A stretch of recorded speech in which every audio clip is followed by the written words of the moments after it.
dukungan dini kepada Presiden Prabowo untuk melanjutkan kekuasaannya dengan maju di Pilpres 2026 nanti masih hangat dibicarakan. Masalahnya, pihak-pihak yang mendukung Prabowo 2 periode ini tidak otomatis mengusung Gibran Rakabuming Raka untuk kembali mendampingi Prabowo. Pengamat politik sekaligus Direktur Utama Lembaga Survei Kedai Kopi Hendy Satrio tidak menampik jika kemenangan Prabowo pada 2024 didukung oleh salah satu faktor besar yaitu Gibran. Namun, situasi saat ini berbeda. Posisi Prabowo sekarang sedang di atas angin. Sebagian masyarakat pun dikabarkan puas dengan kinerja dan arah program Presiden RI ke-8 tersebut. Lalu, apakah Gibran harus bersiap menciptakan kendaraan politik bagi dirinya sendiri? Simak diskusinya bersama analis politik UIN Syarif Hidayatullah Jakarta Adi Praitno dalam editorial review.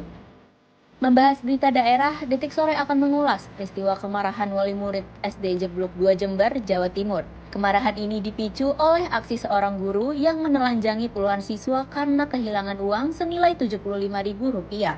Bagaimana kelanjutan kasus ini? Apa sanksi yang diberikan kepada pelaku? Simak laporan langsung jurnalis Detik Jatim selengkapnya. Samsat kali ini Detik Sore akan menghadirkan Nicholas Hilman, seorang praktisi keuangan dengan pengalaman lebih dari 10 tahun di industri perbankan dan pengelolaan dana. Dirinya hadir untuk membagikan ilmu seputar perbedaan pasar global dan Indonesia. Mengapa strategi investasi global tidak selalu cocok di Indonesia? Tangkap ilmunya pada penghujung sore nanti. Ikuti terus informasi terbaru dan bermutu dari Detik Sore. Jangan lupa follow sosial media kita di @detiksore. Detik Sore gak cuma hore-hore.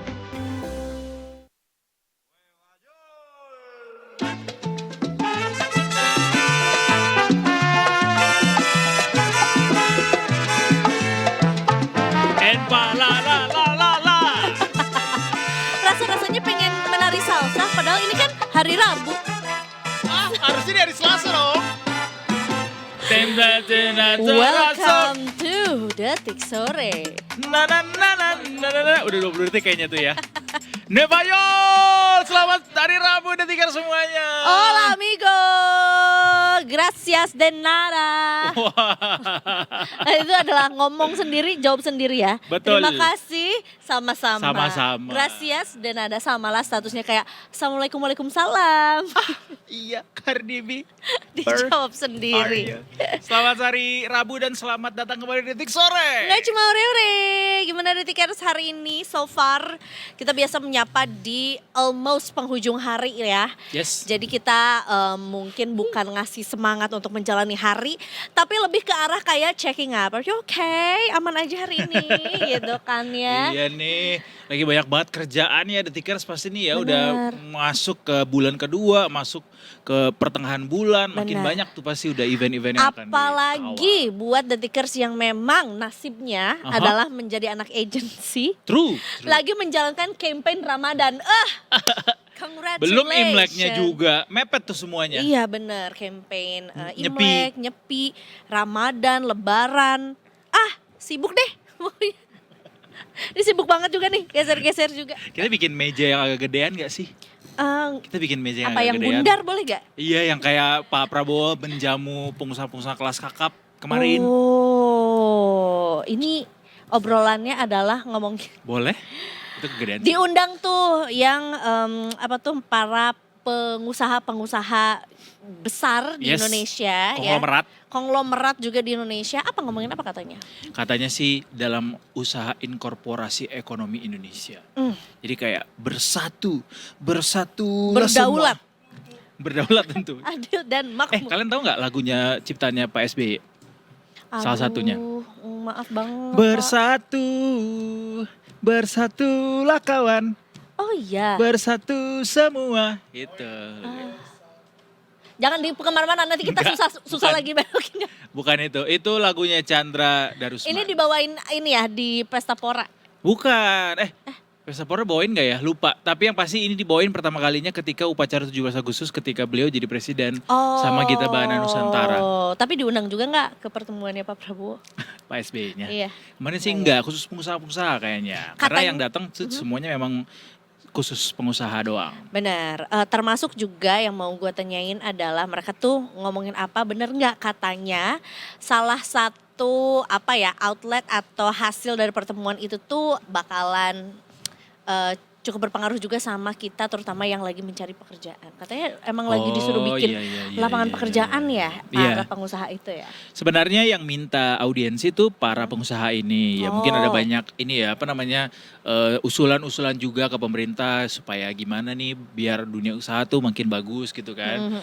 Since goncangan ekonomi sampai saat ini masih ada terus, jadi kayak mungkin itu sekaligus untuk bisa diperluas lagi gitu kesempatan-kesempatan untuk menciptakan lapangan kerja ini, yaitu saya kaitannya sama investasi pasti. Oh, I see. Siapa contoh tokoh yang mungkin juga cukup familiar di masyarakat? Prajogo Pangestu. Oh. Yang sahamnya itu juga banyak banget. Ya. Aguan. Oh, iya, Pik. Betul. Anthony Salim, Indofood. Benar. Siapa lagi? Frankie Osman. Yang? Siapa tuh? Yang mana? Ya dari Sinarmas juga. Oh, jadi nama-nama ya. ini ya, nama-nama pengusaha gigantic, multinational company juga yang berada di Indonesia juga. Oke. Good move. Semoga bisa itu ya menggenjot perekonomian nasional juga, atau mungkin juga gara-gara bertemu ini kan mereka juga kan nggak mudah ya untuk dipertemukan dalam satu pertemuan. Betul. Dalam satu meja bersama juga. Meski kalau dipanggil sama presiden harusnya semua harus bisa. Iya, berangkat juga. Tapi mungkin karena ada pertemuan ini mungkin juga akan ada kolaborasi yang kita jadinya belum pernah bayangkan jadi ada gitu karena ada pertemuan ini. Karena ngebayangin kayak ya sama aja lah, sesama pengusaha tuh bukan melihatnya tuh sebagai saingan, tapi adalah inovasi, kolaboratif. Ada aja idenya. Itu tagline brand apa ya?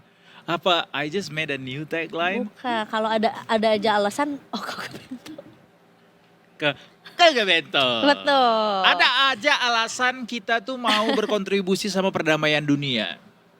Salah satunya lewat langkah terbaru dari pemerintah kita yang mengirim pasukan perdamaian ke Gaza. Lo sendiri jangan nanya udah pernah nggak ke Gaza? Belum, makasih ya. Belum Kak. Pengen nggak jadi pasukan perdamaian ke Gaza? Kayak si Zaskia Adiameka kan pernah tuh sempat ada usaha untuk ke sana juga kan. Walaupun bukan menjadi pasukan perdamaian ya, tapi melaksanakan misi perdamaian secara pribadi maupun juga dengan komunitas yang membersamai gitu kan ya. Tapi gue selalu penasaran sih kayak gimana sih sebetulnya kondisi Gaza sekarang, dan apakah sebetulnya kan kita selalu melihat Gaza itu dari mata media-media, baik itu internet ya, mau dari media internasional, mau dari wartawan internasional juga gitu ya. Jadinya nggak tahu ya, mungkin karena kita juga lagi banyak banget hal yang dibahas nih ya, jadinya kadang-kadang juga suka lupa tuh untuk checking on what is still happening in Gaza juga gitu. Ini kenapa kita mau mengirimkan apa ke sana setelah kita mengikrarkan diri menjadi bagian dari. Sepertinya masih ada hubungannya dengan si Board of Peace itu ya. Langkah Indonesia masuk ke Board of Peace karena ini baru saja disampaikan rencananya soal pengiriman sekitar 8.000 anggota pasukan perdamaian ke Gaza Palestina yang masih dibahas sebenarnya untuk pengirimannya, tapi ini sudah dikonfirmasi sama Menteri Sekretaris Negara Prasetyo Hadi yang katanya pasukan dari Indonesia ini akan bergabung dengan pasukan perdamaian dari negara lain. Jadi banyak di sana, tapi memang belum disebutkan di mana pasukan Indonesia ini nanti akan ditempatkan. Oh gitu, tapi yang jelas juga sebagai negara-negara, ya memang Indonesia bukan satu-satunya negara yang juga masuk ke dalam Board of Peace juga. Nantinya juga negara lain disampaikan juga akan mengirimkan juga ya.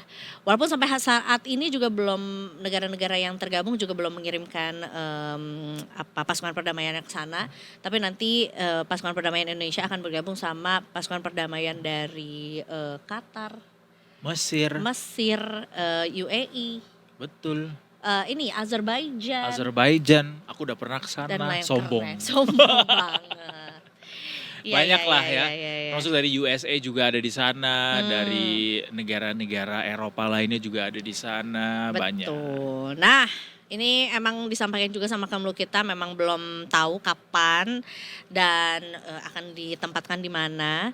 Dan sebelumnya juga KSAD Jenderal Maruli Simanjuntak menyatakan bahwa TNI AD ini sudah mulai menyiapkan pasukan untuk misi perdamaian di Gaza juga.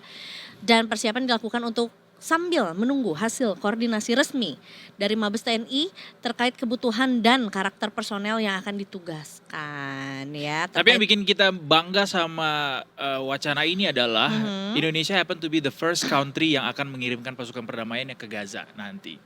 Jadi kita duluan. Kita duluan ada sana, jadi kita kayak menyambut pasukan perdamaian lain dari negara lain gitu. Oh gitu. Oke. Good luck untuk seluruh teman-teman dari TNI yang akan melenggang ke Gaza untuk menjaga perdamaian di sana ya, betul. Jadi kita ucapkan semangat guys untuk bisa mengemban misi mulia ini. Ini mataku, mata kiri mataku, mata kanan mataku, mata-mata. Apakah itu juga akan diajarkan juga kepada tentara-tentara dari negara lain juga? Karena kan nanti kan akan berkumpul gitu ya dalam satu lokasi gitu ya, berjumpa Satu dengan peleton. tentara, sama tentara-tentara lainnya juga kan perlu ice breaking. Betul, Karena dan kan bagaimanapun tentara juga- itu paling banyak ininya lagu-lagunya. Oh iya, Kayak misalnya jargon-jargonnya. jargon-jargonnya, lagu-lagunya, karena kan mereka kan cara mereka menghibur diri itu dengan menciptakan lagu-lagu Mars atau mungkin yang bisa nyemangatin mereka selama ada di barak gitu. Kayak apa ya, salah satu yang gue tahu ya, saya tunggu engkau, saya tunggu engkau, saya tunggu, rupanya engkau forget to me. Nah, Ya, jadi kayak tentara tuh lagi nungguin kekasih hatinya, ternyata dia lupa. kekasih hatinya lupa sama dia gitu. walaupun itu sebenarnya secara makna tersirat sangat menyakitkan, tapi dibawakan dengan semangat. Iya, Ya kan? saya tunggu engkau. Jadi itu adalah untuk pelepasan emosi yang mungkin Ya, juga. contohnya kayak gitu. Benar. Itu dia soal misi atau TNI yang akan dikirim ke Gaza juga. Walaupun Betul. sebetulnya kemarin kan sempat ada sedikit polemik juga gitu ya. Walaupun akhirnya MUI juga menyatakan bahwa MUI mendukung lah Indonesia sebagai bagian dari Board of Peace gitu. Tapi tetap disampaikan juga bahwa MUI ini atau Majelis Ulama Indonesia memberikan peringatan cukup keras kepada pemerintah terkait rencana pengiriman ribuan personel TNI untuk misi perdamaian di Gaza di Palestina, dan dinilai langkah pengiriman personel tersebut itu tuh sebetulnya juga punya resiko ya. Resikonya tuh besar baik secara politik maupun moral bagi posisi Indonesia di mata dunia. Ini disampaikan sama Prof. Sudarnoto Abdul Hakim selaku Ketua MUI Bidang Hubungan Luar Negeri dan Kerjasama Internasional. Ini mewanti-wanti nih biar Indonesia nggak terjebak dalam agenda hegemonik Amerika Serikat dan Israel. Terutama jika pengiriman pasukan tersebut itu nggak di bawah mandat resmi Dewan Keamanan PBB gitu. Jadi disampaikan bahwa misi dalam kerangka ISF ini biasanya berada di bawah kendali negara-negara besar dan cenderung fokus pada stabilisasi pasca konflik yang bersifat sepihak.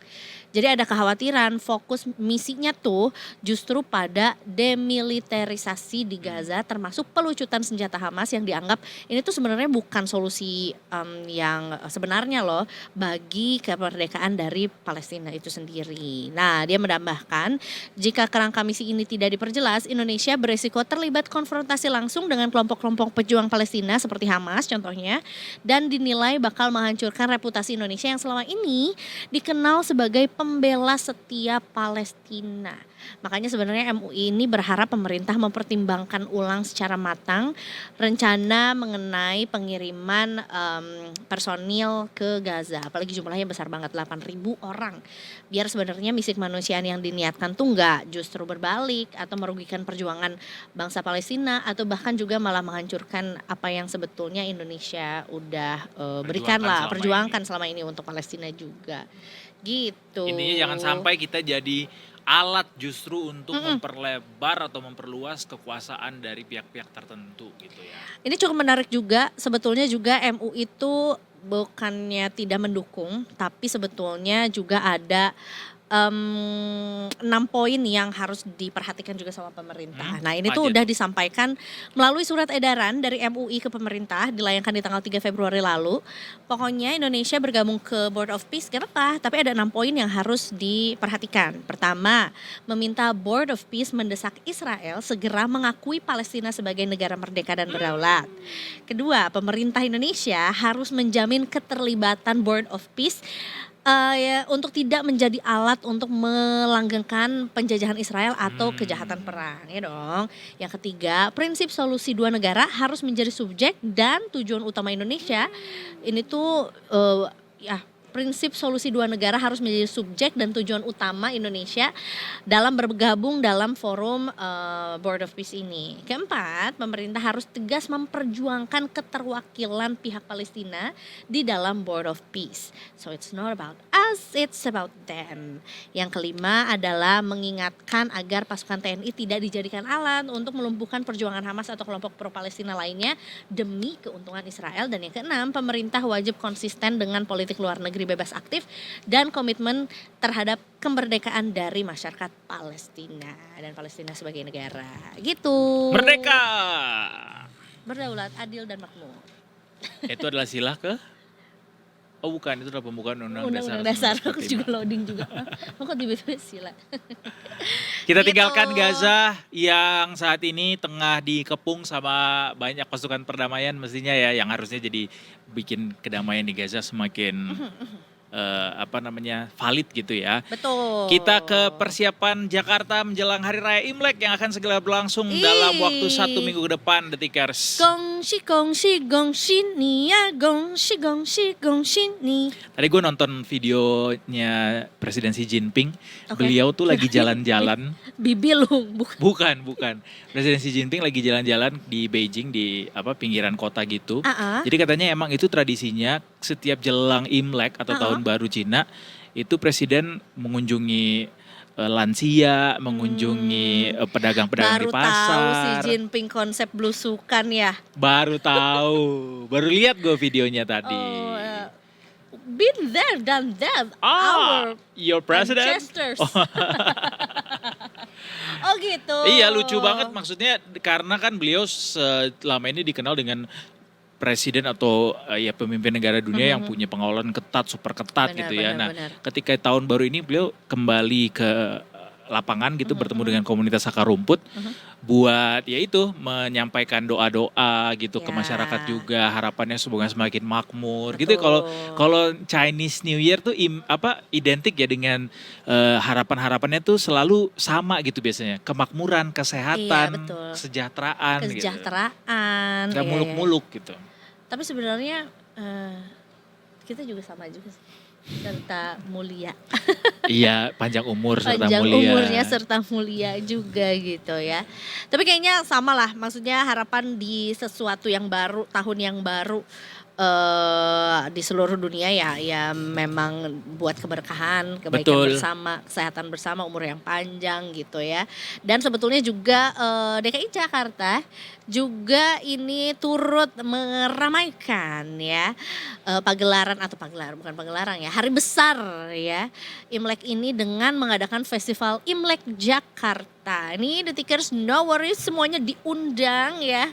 Karena juga ini terbuka di Bundaran HI juga dimulai tanggal 13 sampai 17 Februari 2026. Udah banyak lampion dong di Bundaran HI berarti. Kayaknya ini fotonya adalah laporan pemasangan. Jadi pas kamu kesana udah ada lampion-lampion tuh, kan ada abangnya tuh bawah tangga. Ini lagi report deh ini. Kayaknya kayak hafal gitu sama trotoarnya, sama pohon-pohonnya. di situ. Iya betul. Cikini nih biasanya kayak gini nih. Oke. Biasanya juga yang cukup rame juga ini di dekat SCBD juga ada taman kecil itu yang lampu-lampunya ramai juga. Tapi yang jelas oh iya benar, nanti kolaborasi merah antara hijau. Wah jadi Christmas. Merah dan hijau bersatu. Kolaborasi antara Imlek dan juga first day of Ramadan, jadinya kuda makan ketupat. Wow, kenyang tuh kudanya tuh. Kenyang banget karbo. tuh. Sekalian sama opor juga. Bener, collab juga sama itu ondel-ondel juga ya. Pokoknya ini disampaikan bahwa nanti rangkaian acara juga udah banyak, udah disiapkan juga sama Pemprov DKI. Macam-macam dimulai dari pertunjukan seni budaya Tionghoa, instalasi lampion-lampion, sampai lomba dekorasi gedung untuk memeriahkan perayaan Tahun Baru Imlek juga. Cakep tuh. Gitu. Jadi Cakep tahun tuh. ini akan dibuat lebih meriah dengan melibatkan pengelola gedung, pusat perbelanjaan, hingga pelaku usaha di kawasan pusat kota juga. Jadi lomba dekorasi Imlek ini nanti kita bisa lihat juga ya. Ini gedung-gedung yang ikutan lombanya itu ada di Jalan MH Tamrin sampai Jenderal Sudirman. Dan para pengelola diajak untuk mempercantik wajah ibu kota dengan ornamen bernuansa Imlek gitu ya. Siapkan tuh detikers gedung-gedungnya. 13 dekorasi-dekorasinya. sampai 17 Februari. Iya, itu dia. Nanti ada Festival Pecinan Jakarta 15 sampai 17 Februari di Anjungan DKI Jakarta. Ada di TMI juga, ada Festival Klenteng ya, sampai perayaan Cap Gomeh 3 Maret di Pancoran Chinatown Point. Udah dong. Apanya? Pancoran Chinatown Point 3 Ya. Maret Cap Gomeh. Ke Glodok deh, itu pasti udah warna Iya, merah semua di sana ya. Bener. Mau sih gue beli buah kesemak. Buah semak, Kue keranjang ya kan. Jeruk Cina. Jeruk Cina gak tuh? Boleh. Soalnya kalau Soalnya identik jeruk ya. Bali soalnya kenyang ya, nggak bisa habis Iya, sendiri. gede banget soalnya. Itu dia, pokoknya silahkan dicari juga calendar of event DKI Jakarta There sepanjang you go. keseruan Imlek X first day of Ramadan ini. Kan indahnya kebersamaan. Imlek X First Day Ramadan ya. Bener. Karena berdekatan sekali waktunya. Benar, tahun kuda, semangat banget gue. Kita tinggalkan persiapan Imlek di Jakarta. Habis ini kita akan menuju ke editorial review. Akan ada pengamat politik yang akan bicara soal ini adalah topik yang kayaknya disenangi banget sama Detikers karena viewsnya gede banget di YouTube. Oh iya, Soal adanya dukungan-dukungan di awal-awal, bukan di awal-awal ya. Dukungan-dukungan dini menjelang 2029 ke Pak Betul, Prabowo. betul. Dan jadinya ada spekulasi soal ini ada yang ditinggalkah gitu. karena memang sikap politik ini tuh memberikan dukungan cuman ke satu nama aja, alias ke Pak Prabowo aja Betul. gitu. Padahal Kok kan mau disebut? Padahal kan sebenarnya bentar, pemilu kan 2029 kan, ini kita baru mau Imlek, tapi katanya kalau di politik tuh ini nggak terlalu prematur kok, nggak terlalu early Iya. untuk memberikan Justru dukungan. memang udah waktunya gitu. Benar ya, kita mau ngomongin soal ini. Habis ini jangan kemana-mana, kamunya masih di Detik Sore, oke? Gak cuma ore-ore.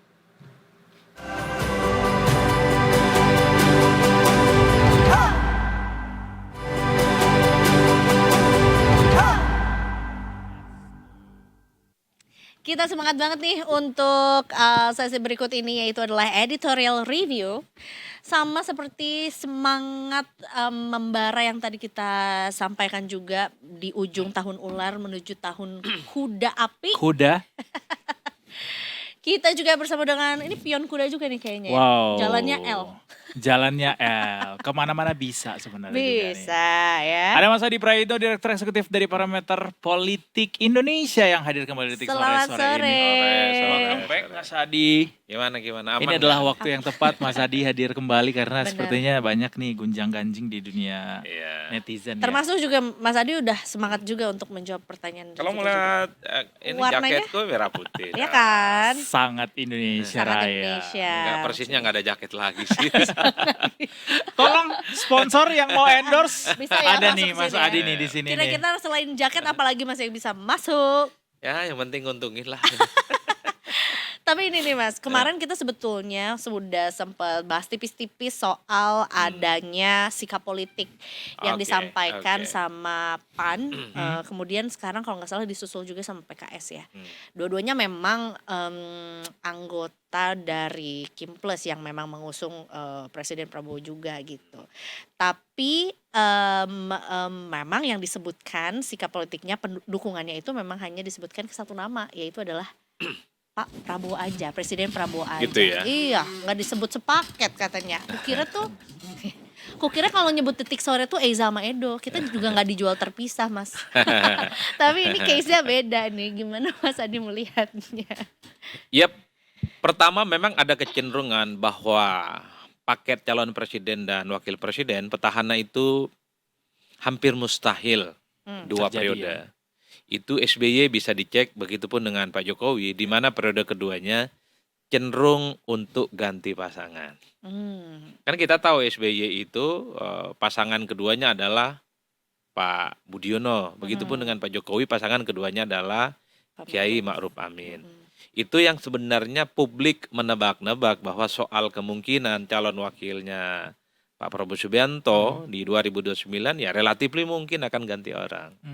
Itu yang pertama argumennya. Jadi ada pertalian sejarah yang sebenarnya rada-rada susah sebenarnya untuk menduetkan calon presiden dan wakil presiden secara berturut-turut untuk yang kedua kalinya. Tapi kalau ini terjadi, ini rekor.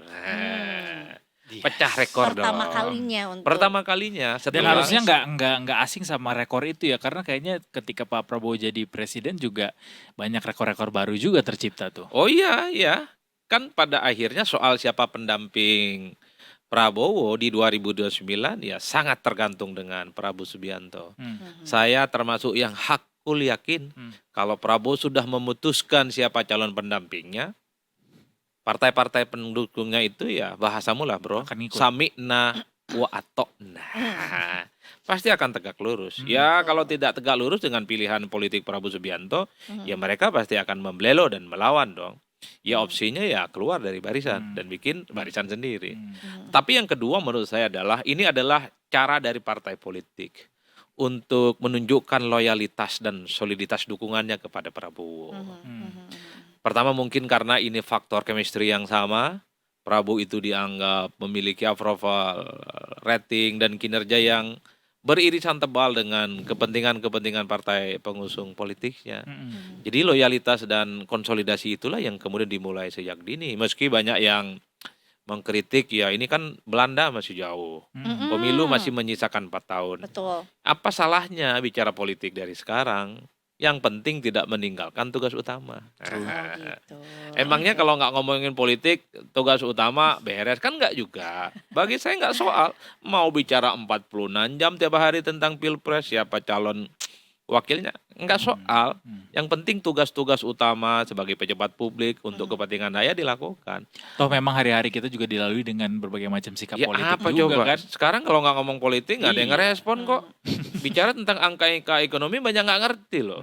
Emang ngerti tentang statistik, tentang pertumbuhan ekonomi. Ngerti tapi nggak banyak. Ya sedikit, tapi yang ngerespon sedikit. Tapi kalau urusan politik sekalipun kelihatan remeh-temeh, waduh, Ya. Ya maksudnya ini Itu- selalu jadi hot topic gitu ya. betul. Tapi kan publik itu nggak melihat bahwa segala sesuatu harus dibentur-benturkan bahwa kalau ngomongin politik di 2029 seakan-akan ya kerjanya ngomongin politik itu aja.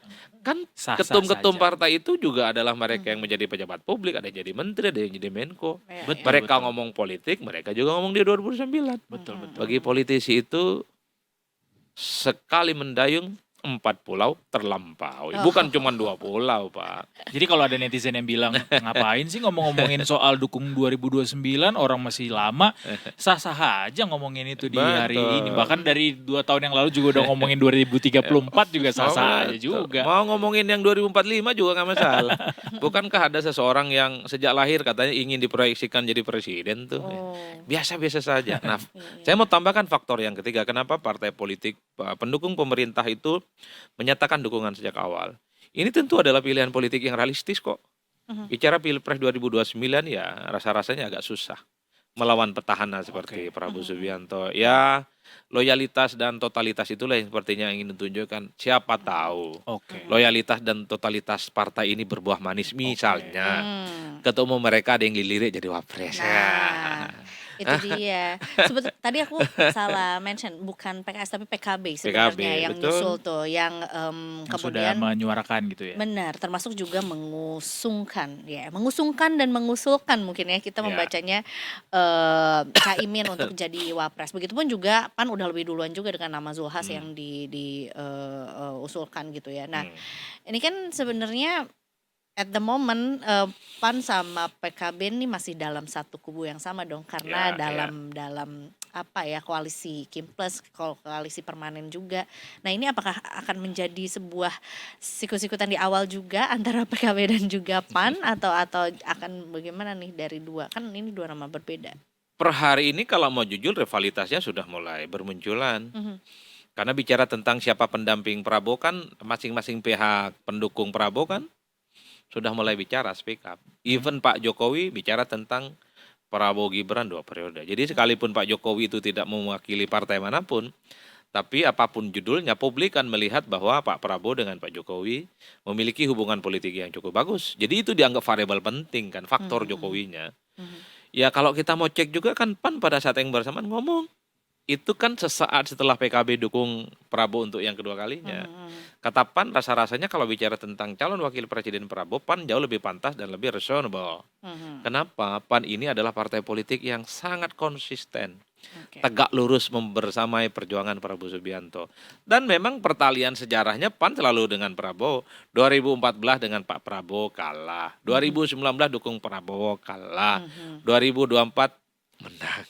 Jadi wajar kalau di 2029 mungkin PAN akan ingin nyatakan bahwa di antara begitu banyak partai politik pendukung Prabowo tentu di luar Gerindra, ya PAN lah yang menjadi partai politik yang paling loyal. dan Loyal. tegak lurus. Jadi itu alasan yang ditangkap oleh publik kenapa at the end PAN, Pak Edi Suparno, Wakil Ketua MPR, memention nama Pak Zulhas dianggap layak juga sebenarnya untuk mendampingi Prabowo Subianto. Oleh karena itu, jadi dukungan-dukungan partai itu yang menarik adalah soal semua dukung Prabowo 2 periode, tapi tidak menyebut nama Gibran Rakabuming Raka sebagai itu ramai Pak.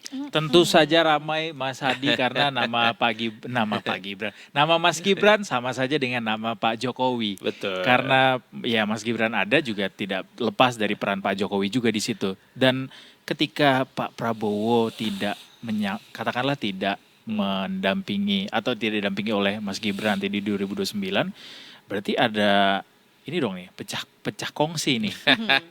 Kayak gimana tuh kira-kira pemetaan di 2029 kalau sampai ada pecah kongsi gitu? Ya, secara prinsip partai-partai koalisi pendukung Prabowo Subianto yang menyatakan Prabowo Subianto 2 periode dari lubuk hatinya yang paling dalam. Pasti ingin bahwa ketua umum mereka lah yang nantinya akan dipilih. Ada yang malu-malu. Ada yang tidak mau gaspol. Ada yang nanti di ujung baru ngomong. Coba cek, siapa sih yang nggak mau berdampingan dengan Pak Prabowo? Bahkan dari 2024 ya Mas ya? Betul. Kalau 2024 belum petahana. Sekelas Caimin pun kabur dia. Lebih memilih dengan Anies Baswedan. Loh, kan hampir jadi nih barang. Prabowo, Caimin. Tapi Caimin terjebak pada cinta satu malam dalam tanda kutip. Ya, kan perjumpaan dengan Anies Baswedan cukup singkat. Tapi kalau bicara tentang 2029, coba cek siapa sih ketum-ketum partai yang tidak mau berdampingan. Yang hampir bisa dipastikan kemenangannya itu sudah di atas rata-rata. Ya, coba kita cek. Saya kira PAN sangat jujur. Apakah partai politik yang lain nggak mau? Oh, mau bos. Apakah PKB tak mau kalau Caimin jadi wakilnya? Mau banget. Apakah Mas AHY nggak mau kalau dijadikan sebagai calon wakil? Banget mau itu bos. Ataupun Golkar, Pak Bahlil yang sejak awal memang mendukung Prabowo. Entah Pak Bahlil atau yang lain apa nggak mau? Mau Semua Pak. ketum yang punya wakil di Senayan pasti mau semua Hakul itu. yakin. Jadi hakul yakinnya tuh tebal. Itu yang disebut dengan muwalladoh, tebal banget Pak.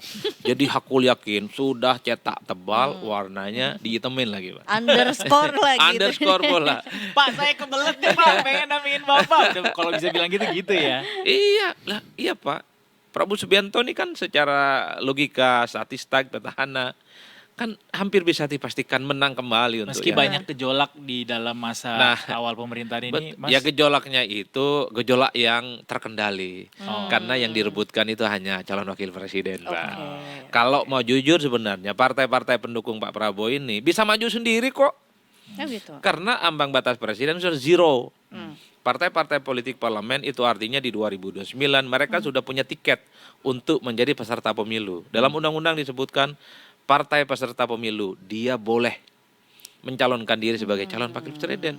Nah, cuman saya nggak yakin partai-partai ini mau mencalonkan diri sebagai calon presiden yang jelas-jelas mau kalah kan gitu. Maka yang diincar itu nomor 2 aja dah.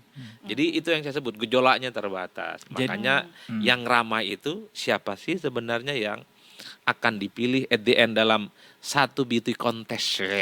Jadi soal pendamping Pak pandangan Prabowo. terkininya Mas Adi, putusan MK yang menganulir threshold itu presidential threshold tidak berpengaruh apa-apa untuk partai ini akan mengirimkan wakilnya sendiri. Gak yakin saya. Saya baru yakin pada PDIP dan mungkin Partai Gerakan Rakyat kalau lolos sebagai peserta pemilu.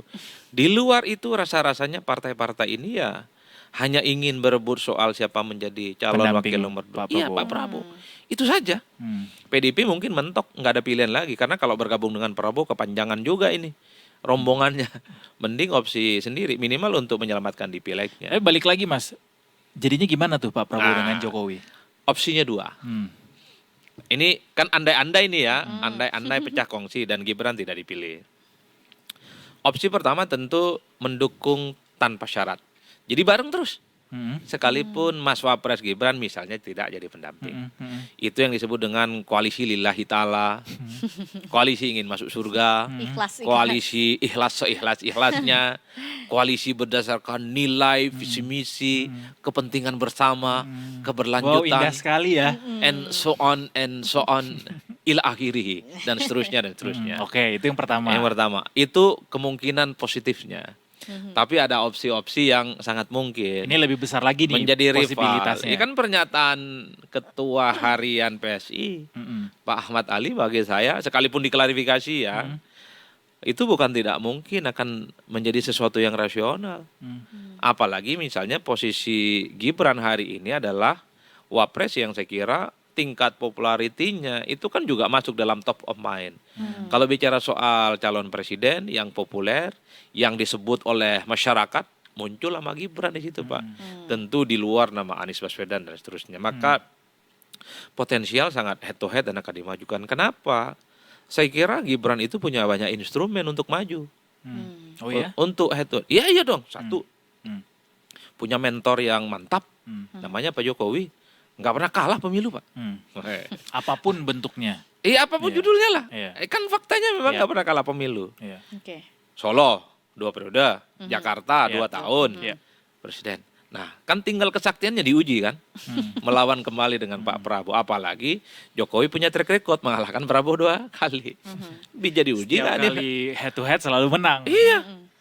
Apa yang kemudian dikhawatirkan? Iya. Dalam track recordnya ini mirip-mirip Barca dan Real Madrid lah. Walaupun nggak ada raksasa yang nggak akan pernah tumbang sih, Mas. Tapi- Maksud saya begitu kan saya bilang ini untuk memperkuat argumen. Ini opsi yang kedua saya bilang. Ini koalisi yang tidak lillahi ta'ala. Ya pecah kongsi. Sangat mungkin Mas Gibran maju karena Mas Gibran punya banyak dukungan dan instrumen segala-galanya. Faktor mentor politik yang tidak pernah kalah pemilu. Modal dong. Yang kedua adalah Gibran sebagai wakil presiden. Yang ketiga adalah punya PSI peserta pemilu. Apa coba?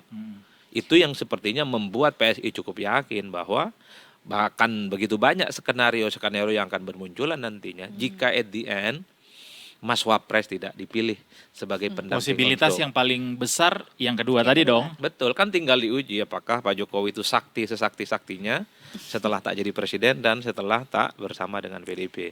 Bagi PSI dan bagi pendukungnya Pak Jokowi tetap sakti. Pemilu yang akan membuktikan itu. Di 2029 khususnya. Karena kalau sebelumnya kan Pak Jokowi dengan PDIP, sebelumnya adalah petahana, sebelumnya adalah pejabat publik, presiden dan seterusnya. Kalau sudah tidak lagi bersama dengan PDIP, kalau sudah tak lagi menjadi presiden, apakah Pak Jokowi akan sesakti sebelumnya yang dalam pemilu apapun yang diikuti oleh Pak Jokowi itu selalu menang? Kan itu yang menurut saya menjadi bekal penting loh. Betapa dalam setiap pertandingan politik Pak Jokowi ini nyaris tidak pernah kalah. Bisa tidak success story-nya itu bisa diulang di 2029. Bisa tidak memenangkan lagi bersama menang dengan Pak Prabowo Subianto. Konon kan dalam 2 kali pertandingan kan kalah tuh 08. Saya bukan ngompor-ngomporin, ini kan saya ditanya gitu loh. Kan ditanya 2 opsi ini, tapi Kata tentu Mas Adi ke Pak Prabowo nggak mau kan mimpi buruk itu berulang gitu. tapi ingat Prabowo Subianto kan ya jauh lebih memiliki segala-galanya. Dan saat ini juga lebih Iya dong. bijaksana lagi gitu harusnya dalam Kan approval ratingnya sampai Sidratul Muntaha sana, Iya, 80%, Pak. Kalau logika statistik, logika survei, approval rating, tingkat kepuasan tinggi mencapai 80%, itu nggak perlu kampanye. Istirahat saja menang itu pemilu, Pak.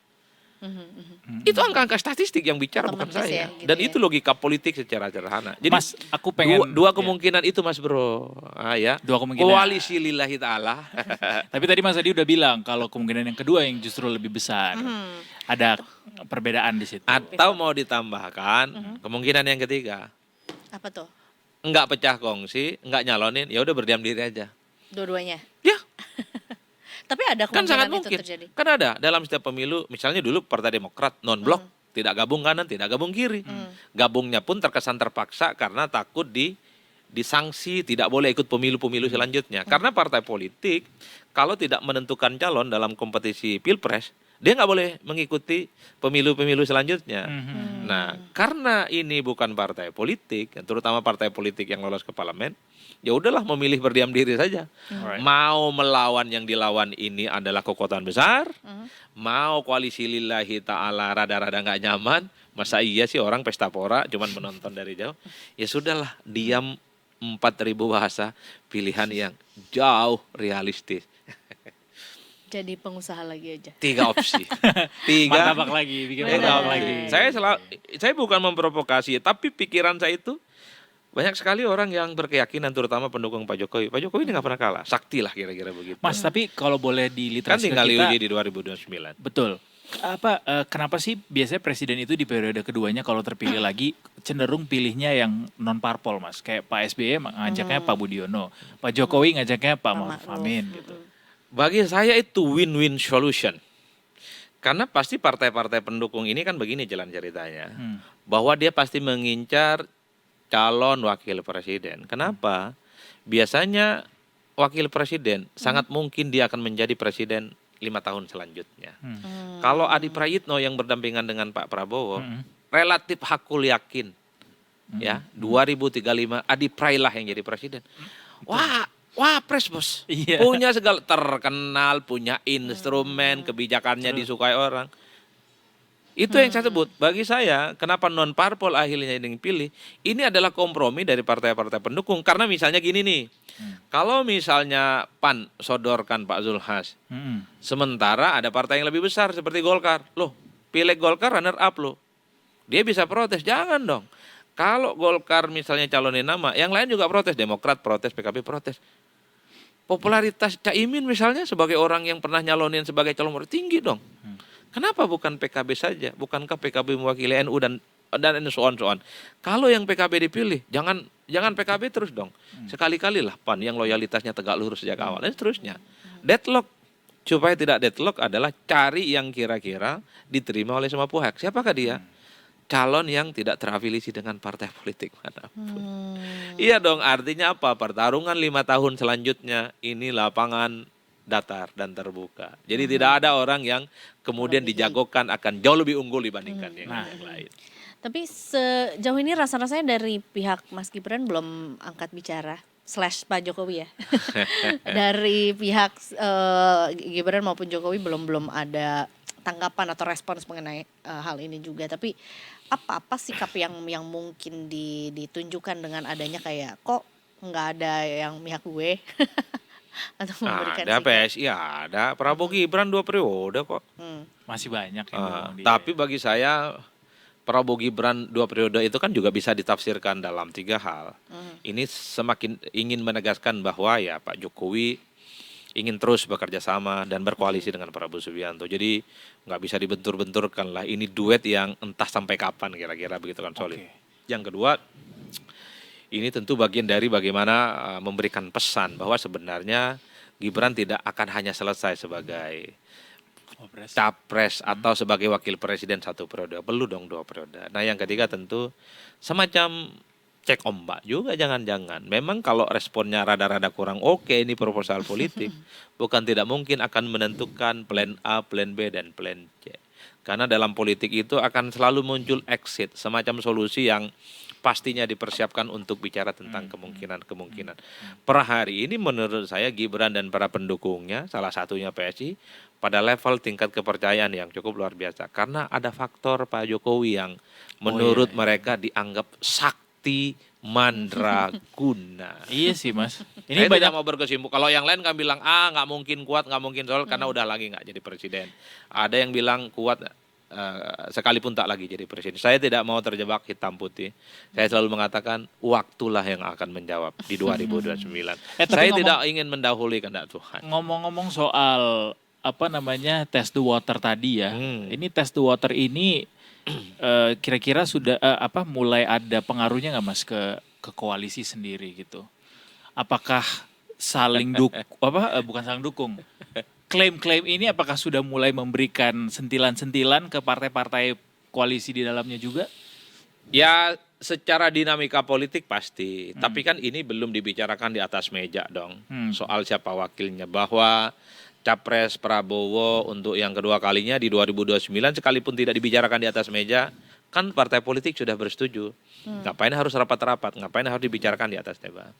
Nggak perlu on the table. Tapi kalau bicara tentang calon wakil presiden, partai punya opsi sendiri. PKB sih bilangnya tergantung apa pilihan Pak Prabowo. Kalau dilanjutin harapannya sih Caimin yang dipilih kan itu. Berarti semua partai ini punya pengusung sendiri-sendiri ya, usungan Kan- sendiri-sendiri ya. Biasanya Kan memang pasti begitu ya. seperti misalnya kita sebut Golkar, kemudian Demokrat, kemudian PAN, kemudian PKB. Anggaplah begitu. PAN yang 4 partai ini kan yang Yang besar. baru sangat tegas gitu ya. Demokrat juga mendukung semua program Pak Prabowo. Ya masih normatif lah, tidak bilang 2 periode dan seterusnya. Kan pertanyaannya adalah kalau Gibran yang diusung, apa yang kemudian membuat partai ini harus mendukung itu? Tetap ada di situ gitu. Karena partai ini bicara, mereka itu punya perwakilan di parlemen. Golkar runner up misalnya kan gitu. PKB pileknya itu 10%, kemudian PAN itu 8%, kemudian itu Demokrat 6, sekian persen. Mereka mengatakan bahwa mereka punya mesin politik, mereka juga punya bargain. Jadi meja perundingannya itu sangat cukup luar biasa. Apalagi misalnya per hari ini Mas Wapres itu tidak punya partai. Satu-satunya bergen yang dimiliki oleh Gibran itu adalah Pak Jokowi. Yang secara personally, secara figur, katanya per hari ini masih memiliki hubungan yang cukup baik dengan Pak Prabowo Subianto. Jadi kalau mau disandingkan, Pak Jokowi itu ya setara dengan partai-partai yang terlembaga dan memiliki perwakilan di parlemen. Gitu bos. Luar biasa. Itu yang saya Menarik. bayangkan. Tapi at the end kali lagi soal siapa calon wakil pendampingnya. Kalau sudah Pak Prabowo putuskan, rasa-rasanya partai politik yang bermanuver nyebut ini nyebut itu akan tawa lurus sama presiden. Wede. Siapa presiden? Nih. Mas Gibran pas nonton ini kayak tersenyum kecil aja. Lihat saja gerakan Iya dong. nanti Tapi ya. itu saja opsi-opsi kan menarik. Iya. Memang publik sih berharap bahwa di 2029 itu ada penantang yang relatif kuat ya. Ya entah itu dari siapa sehingga pemilu juga menarik sangat dinamis. Karena pemilu kita ini kan ramainya menjelang pemilu. Kalaupun toh kalah kan dirangkul juga. Ayo bergabung koalisi kebangsaan, kerjasama NKRI dan seterusnya. Jadi jangan takut-takut dong maju. Kalau saya ketua umum partai maju saya. Dan saya tidak takut kalah. Karena kalaupun toh kalah minimal jadi Menko. Soalnya Boleh. di Indonesia nggak ada namanya cancel culture. Oh iya, karena salah satu alasan dan dasar utama untuk jadi Menko harus nyalonin presiden dan kalah. Itu Gitu salah satu jalur. Iya, jalur masuk Mas, alternatif. Pertanyaan dari netizen. Jadi adakah potensi Prabowo mengkhianati harapan Jokowi PG 2 periode? 50-50 saya. Iya, semua masih bisa terjadi ya. Ya, everything can happen, Mbak. Everything can happen karena tentu saja kita tidak bisa juga misalnya ini nggak mungkin 2 periode. Melihat hubungan politik Jokowi dan Prabowo sih sulit sih sebenarnya untuk tidak mengatakan kemungkinan 50-50. Makin solid nggak? Atau justru ada decreasing nih antara Pak Prabowo dan tapi Jokowi? bahwa partai-partai yang lain juga punya kehendak jadi pendamping, ya. Iya, Itu ujiannya ya. ujian, Pak. Itu artinya ya politik di 2029 pada level calon wakil presiden sangat menarik. Lebih seru yang mana menurut Mas Adi? 2024 kemarin atau 2009 nanti? Mendatang. Kalau Gibran maju sebagai calon presiden menarik. Kayaknya Karena maju ini sih. kan petahana lawan petahana. Iya. Seperti halnya Pak JK dengan Pak SBY 2009. Iya. Pak JK saat itu posisinya wapres, SBY sebagai calon presiden. Tapi ini jangan dibaca ngebelah-ngebelah, enggak juga gitu. Ini kan namanya predictable. Jangan Namanya yang prediksi. motong-motong ya guys. Namanya prediksi-prediksi. Ya, Dan tapi boleh-boleh aja gitu ya. terutama yang ingin bahwa udahlah hampir pasti 2 periode Prabowo Gibran. Kita ini nggak punya hukum besi gitu loh. Siapa yang bisa memutuskan segala-galanya? Dan saya termasuk juga yang hakul yakin bahwa dalam setiap memutuskan keputusan politiknya, Pak Prabowo akan bertanya dengan partai-partai koalisinya. Sebaiknya siapa yang akan mendampingi? Kan gitu, Bos. Jadi ini masih pintunya masih terbuka lebar untuk siapapun dari partai manapun Iya, yang kan kalau itu yang disebutkan ada satu pepatah yang mengatakan bahwa percikan api itu muncul kalau ada 2 kayu bertumpu dalam satu tungku. Apa maksudnya coba? Jadi kalau ada 2 calon sama-sama besar, sama-sama potensial, apalagi sama-sama petahana, rame ini barang. Pernah lihat tungku kan? Kalau 2 kayu disilangkan pasti ada apinya. Iya, betul. Kalau tidak disilangkan, itu nggak akan jadi Tidak akan percikan ada api. baranya di sini. Iya. jadi sebenarnya untuk masyarakat Indonesia adalah brace yourself untuk pemilu 2029. Dan jangan ini dianggap bahwa manas-manas. Enggak, ini kompetisi biasa. Enggak. Namanya pemilu kan ada saing-saingan, ada visi misi. Emang ada yang bilang manas-manasin Mas? Ya kan pasti nih, wah manas kerjaannya nih si Adi nih lambe turah manas-manasin lah. Ya kalau nggak mau, Ya emang politik pasti panas lah, apalagi Indonesia. Iya. Terpanas di Asia bahkan katanya. Coba kan kemarin ada pasangan calon presiden dan wakil presiden ngasih skor 11 dari 100 buat Prabowo, Menko juga gitu loh. Jadi Ya udahlah ya. Jadi biasa aja lah sih bersaing Iya. gitu loh. Ya enggak? Iya benar. Betul. Kita hadapi Gimana? dengan Aman kan? Aman. Aman aja Mas Adi selalu. aman. Thank you so much Mas Adi sudah mampir juga Luar ke biasa. Detik Sore Sorry ya kalau Sambil- ada rada aneh-aneh. Enggak aneh. Seru, Ini mah netizen seru. suka banget. Justru tadi kita menambah knowledge kita bahwa ternyata possibility-nya tuh kayak gini-gini ya. Betul. Jadi masyarakat juga diharapkan bisa jadi lebih bijaksana gitu untuk memilah possibility ini akan seperti apa menurut pandangan mereka gitu. Dan tentunya juga karena waktunya juga masih cukup panjang juga untuk 2029, mungkin kita juga akan menemukan nama-nama baru lainnya lagi juga Iya, gitu. siapa tahu ada Eza Mahfira nanti akan mendampingi kan. Partai ngopi dulu Indonesia. Mas Adi terima kasih sekali lagi. Kita Yes. tutup dulu editorial review yang cukup dini ini. Kita akan masuk ke market review. Habis ini Detikers kita akan Betul. bahas saham dan sebagainya. Tetap bersama kami di Detik Sore. Ya Gak cuma cuma. hore-hore. Luar biasa.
hari ini Detikers kita mau lihat yang hijau-hijau nih. Hopefully, hijau nggak ya? Tadi gue liatnya sih hijau pas yang Ini tadi. emang hijau tapi hijau tua. Oh iya betul. Ada Mas Revo Ngeng di sini dari Mega Capital Sekuritas. Welcome back Mas Revo. Halo. Hari ini ISG hijau ditutup di 8.290 atau naik 159 poin. Bisa hampir dibilang 2%. juga full senyum dari pagi ya? Yes, Dari pagi. Full dari senyum pagi. dari betul. pagi, itu dia. Karena ada rebalancing juga hari ini ya Mas Revo ya. Tuh, Ada 2 yang keluar, ada 1 yang turun turun. kelas. Betul. Itu nggak ngaruh ya sama pergerakan ISG secara keseluruhan ya? Simply nggak apa ya, nggak unexpected, bukan unexpected, sorry, as expected justru. Kayak INDF, kan INDF yang turun ya dari global ke small cap, jadi sudah as expected juga dia turunnya, dan akhirnya kalau nggak salah hari ini ada koreksi ya di Indofood sendiri INDF, tapi memang seingat saya nggak yang dalam gimana banget. Itu gara-gara emang udah Nah, sesuai sama 2,9 dong. prediksi. Cuma ya hampir 3%, ya, nggak gimana lah, nggak signifikan kan. Beda ketika MSCI waktu itu kan langsung turunnya banyak banget ya, double digit. Ini Right. turun 2,9% sebenarnya. Kirain bakal Nggak naik ya. setelah kemarin ada pertemuan sama Pak Prabowo juga. Oh, nggak, itu si ini kita sahamnya, Indofoodnya, Oh. Indofoodnya karena Indofood turun dari MSCI global ke small cap, turun peringkat oke, gitulah oke, gitu. oke. Tapi memang secara umum hari ini naiknya hampir 2% di ISG-nya, simply salah satunya yang kemarin yang pertemuan malam kemarin 4 jam, 4,5 jam kurang lebih ya. Itu para konglo lah ya dari berbagai grup Benar. ketemu ngobrol dengan Pak Prabowo RI 1, dan intinya adalah kalau yang saya baca di media, intinya untuk kayak lapangan kerja, pertumbuhan ekonomi dan sebagainya. Jadi memang hal-hal yang intinya bukan hanya dari sisi pemerintah saja yang ingin mendorong ekonomi Indonesia, tapi juga semuanya ya, konglo swasta juga diharapkan semuanya ini bisa mendorong ke arah sana juga. Ya pertumbuhan nanti ya kita harapkan mungkin bisa 8%, kalau bisa itu tercapai akan bagus juga seperti itu. Dan rebalancing yang terjadi hari ini tadi kalau kita balik lagi ke sana itu kembali sudah as expected, dan kemarin pun yang kondisi FTSE juga freezing kan, nggak di kayak MSCI lah gitu ya, nggak ada yang addition, nggak ada yang deletion, dan itu juga as expected juga karena memang setelah MSCI itu nge-freeze ya, pembekuan, nggak ada yang masuk kayak gitu. FTSE juga kita perkirakan juga akan sama juga, dan memang terjadi itu seperti ini, dan akhirnya kalau kita perhatikan ISG nggak ada pergerakan yang signifikan. Jadi kita bicara justru yang menjadi perhatian itu adalah yang sore hari ini, antara OJK, KSEI, Bursa Efek dengan MSCI yang hari ini kan Oh, yang katanya akan pertemuan ada hari ini. pertemuan. Nah itu yang justru mungkin nanti akan jadi wait and see pelaku pasar tuh di situnya nanti akan seperti apa. Kalau kita ngelihat action yang sudah dilakukan oleh pihak regulator dan sebagainya dari beberapa hari lalu, mungkin seminggu yang lalu lah gitu kira-kira, itu so far kan cukup bagus ya, kayak free float katanya mau dinaikin 7,5 sampai 15% kayak gitu. Tapi itu again itu pun bertahap naiknya, jadi nggak langsung 7,5 sampai 15%. Naiknya perlahan, dan kalau kita coba cek, jadi kita juga di Mega Sekuritas kita baru ngeluarin equity weekly notes, dan itu kita coba ngebandingin antara free float Indonesia dengan negara-negara ASEAN. Gimana tuh? Dan hasilnya adalah kita tuh 7,5%, dan kalau kita bandingkan yang negara ASEAN itu mereka di atas kita, rata-rata 10 sampai 25%. Which is bad untuk Ya, kita. kalau Kita kita lihat secara angka kita memang rendah sekali ya free floatnya. Bahkan Malaysia itu 25%. Oh wow, Jadi jauh kita ya. sebetulnya Is it rendah the sekali highest? di ASEAN ya. Singapura berapa? Di ASEAN sekitar 10 sampai ya 10-15 kayak gitulah. Malaysia lebih besar. Malaysia itu paling gede, Malaysia itu paling gede. Di ASEAN, kita ngomong di ASEAN ya. Dan nah satu hal yang kita coba temuan kita adalah volume kita dibandingkan value itu kecil. Jadi volume kita itu per hari lah average. Jadi kita coba ngerata-ratain tahun 2025 selama 1 tahun sepanjang 2025, kita coba average daily volume itu berapa? Sekitar 30 bio lembar saham. Sementara negara-negara lain itu nggak sampai segitu. Tapi value kita per harinya itu cuma sekitar 1 bio kurang lebih USD. Sementara yang lainnya itu memang volumenya jauh lebih kecil dibanding kita, tapi value-nya itu kalau kita bandingin antar volume dan value, kita tuh kan 30 bio lembar saham, ininya value-nya cuma sekitar 1 billion USD kurang lebih. Tapi kalau negara-negara lain itu nggak sejauh itu, nggak sejomplang itu. Artinya apa? Kesimpulannya adalah bahwa tradingan yang terjadi sepanjang tahun kemarin lah kita katakan, itu saham-saham yang bukan yang fundamental. Itu kesimpulannya. Jadi saham-saham yang kecil kayak gitu-gitu. Sehingga volumenya gede, tapi value-nya kecil. Jadi dia nggak sesuai sama harga pasar gitu ya. Yes, harusnya tuh kalau volumenya gede, ya value-nya juga gede juga Value dong. juga Harusnya gede kayak gitu. Nah sementara ini volumenya gede tapi value-nya kecil. Berarti kan yang ditransaksikan tuh saham-saham yang kecil-kecil lah gitu, saham-saham tertentu seperti itu. Bukan saham-saham yang fundamental yang gede-gede harganya kayak gitu. Nah sementara kalau negara-negara lain itu perbandingan volume dan value-nya itu nggak jauh beda gitu. Siapa negara yang paling dekat sama kita yang kayak gitu perbandingannya? Nggak ada jauh semua. Oh, jauh Jadi dari kita. Malaysia, Singapura, Thailand. Vietnam, Thailand itu Filipina juga. Jadi ada sekitar 5 atau 6, 5 kalau saya nggak salah. Itu jauh semua. Kenapa Kita literally beda banget gitu Kenapa dibanding tuh yang lain. Kita volumenya kecil-kecil, orang Volumenya gede. Kita volumenya gede tapi value-nya yang kecil. value-nya kecil-kecil. Value-nya kecil. Kenapa kita kayak gitu? Salah satunya grup Konglo. Grup Konglo kan ya memang ada yang gede yang harganya gede, tapi ada juga yang harganya kecil-kecil. Nah, dan juga di luar Konglo itu ada saham-saham yang memang entah ada aksi korporasi atau apa yang harganya mungkin cuma 100 perak atau nggak nyampe 100 perak kemudian ditarik naik kayak gitu. Jadi value-nya juga kan nggak gede tuh kalau cuma harga-harganya Berarti bisa kecil-kecil gitu. disimpulkan juga Indonesia negara paling banyak saham gorengannya di ASEAN. Saya nggak mau ngomong kayak gitu, tapi memang intinya value-nya rendah Aja dibandingkan iya. yang lain. Kan berdasarkan fakta yang sudah ditelisik sama Intinya Mega Kapitalisasi value-nya rendah kayak gitu gitu dong. Intinya value-nya rendah. enggak ini gak akan nyinggung siapa-siapa. Kata bapak-bapak otoritas semua yang kemarin kita wawancara juga kita terbuka untuk setiap masukan. Kalau memang ada kita akan perbaiki konstruktif. Iya dong, fakta dong. Berarti ternyata dengan berdasarkan data tersebut saham Indonesia yang tidak sesuai sama harga pasar itu banyak ditemukan.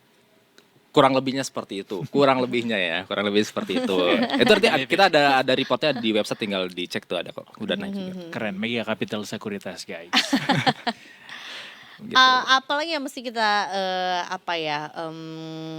perhatikan juga karena ini kan takutnya jadi euforia juga. Kemarin kita cukup dalam juga, sementara sebetulnya kayaknya too soon untuk bilang ini tuh recovery setelah apa yang terjadi kemarin bersama dengan MSCI juga. Apa yang harus kita perhatiin juga, Mas? Ya, yang kita perhatikan ini lebih ke arah eksternal kalau saya ngeliat ya. Karena ya semuanya kan belakangan ini eksternal semua ya, khususnya MSCI lah, yaitu yang eksternal banget.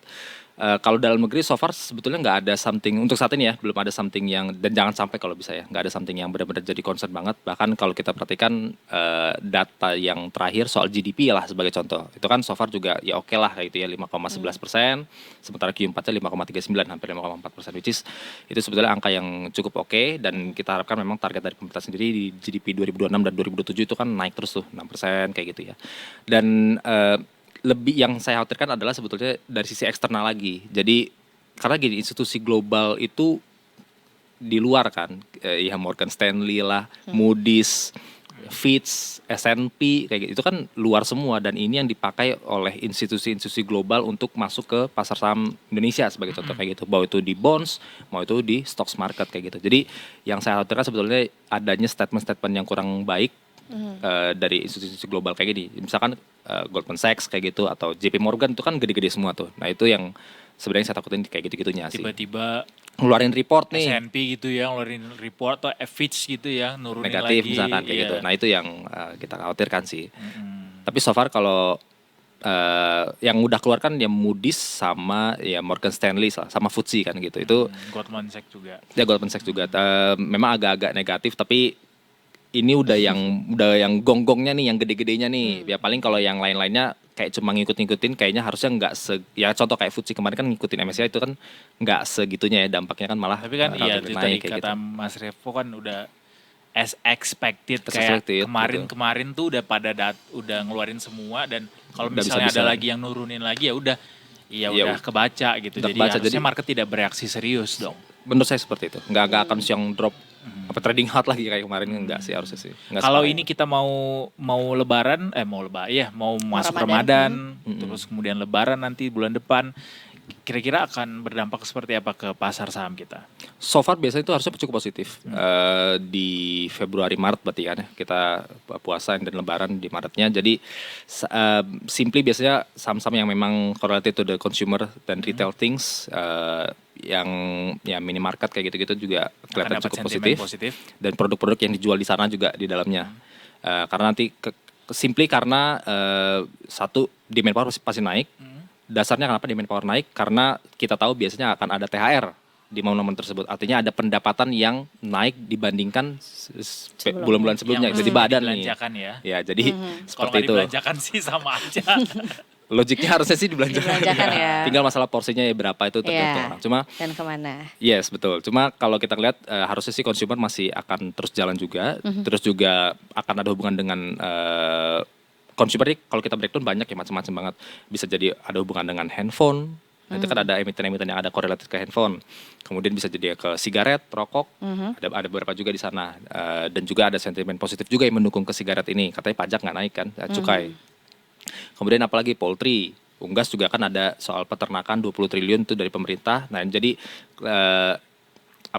konsumernya kalau kita breakdown cukup banyak lah beberapa di sana dan juga kita harus hubungkan juga dengan dari sisi kebijakan dari pemerintah yang mendukung ke sektor tersebut itu apa? Kayak tadi cukai, kemudian peternakan 20T kayak gitu-gitu. Komoditas gimana? Komoditas kalau kayak gold masih cukup positif lah ya kalau kayak gold kayak gitu. Gold. Batubara, sawit. Batubara sawit not really untuk saat ini ya. Lebih ke kayak nikel. Nikel itu cukup positif sama gold sih. Kalau saya ngeliat Kalau dua nikel ini. apa mas? Sentimennya? RKAB. Oh RKAB. Sebetulnya batubara juga bisa, cuman agak di offset karena sekarang cukup banyak yang karena kan ada kalau nggak salah RKAB juga ada batubara juga. Jadi bukan beberapa komoditas nikel dan batubara seingat saya yang sekarang udah ada yang dia dipotong ya produksinya. Tapi kelemahan dari batubara itu sekarang apa namanya? Ya simply karena kotor lah gitu. Jadi kan negatif ya. Nah, takutnya sebenarnya di situnya yang bahkan sekarang pun udah mulai banyak ya emiten-emiten batubara yang sekarang udah mulai diversify ya ke gold kayak gitu. Jadi mereka juga sebenarnya sudah mulai agak meninggalkan bisnis batubara ya, meskipun nggak langsung, butuh kayak berapa tahun. Masih banyak juga kok negara yang akhirnya balik lagi ke batubara. Ya, cuma iya sih. Coba kalau kita ngelihat ya compare to nickel menurut saya untuk saat ini ya, ini kayaknya masih lebih ke nickel dulu kayak gitu sama Banking? gold. Banking by fundamental tuh masih sebenarnya masih belum ya, by Baik fundamental. Yes, bukan berarti jelek gimana, cuma maksudnya Karena kayak credit kreditnya. growth-nya ya, khususnya credit growth-nya ini itu yang masih Gimana sih nih Pak masih Purbaya? belum ya gitu. Gimana sih Langsung nih ke Pak Pak Ferry? Purbaya. Tapi kalau kita ngelihat dari Banyak Danantara pikirannya. Outlook, Danantara Outlook 2026 itu mereka memang lagi nge-push banget untuk SOE ya, BUMN, saham-saham BUMN. Jadi bukan hanya banking BUMN, tapi juga kayak ya BRIS juga kan udah mulai naik tuh. Kemudian juga Telkom, Antam itu juga lagi Padahal Inco ada kayak gitu juga. Koperasi Desa Merah Putih ya, harusnya Iya. tinggi nggak sih Memberikan kreditnya? Ya untuk saat ini dari konsensus Bloomberg dan sebagainya sampai Q1 tahun ini masih single belum masih single digit seperti itu. Jadi memang masih agak sulit. Gimana mau Seperti naik itu. gaji kita kalau kredit segitu aja. Kurang lebihnya gitu. Ayo guys belanja guys. Kan lo juga adalah bagian dari masyarakat yang Aku belanja terus. belanja ya. Iya. Jadi memutar terus roda Beli ekonomi. mobilnya, beli motornya, beli handphonenya, beli Benar. rumahnya, biar naik kredit kita. Pak Purbaya senang. Dia nggak jadi marah-marah sama Pak Trenggono. Agak bahaya ya ini. Bener. Nggak bahaya, Nggak nggak apa-apa bahaya. kan duit kita sendiri juga. Betul. Tinggal Tapi kalau konsumsi. ngutang hati-hati. Oh iya. Iya, dong. kalau utang hati-hati. Makanya by checking otoritas gitu. atau pihak penyelenggara jasa keuangannya harus benar know your customer-nya. Gitu. I see. Jangan Ya. berhutang atau berhutang yang bisa dibayar. Betul. Jadi sebelum berhutang tuh kita tahu kita bisa bayar hutang itu dulu sebelum mengambil kreditnya. Jangan gitu. sembarangan nawarin juga. Iya.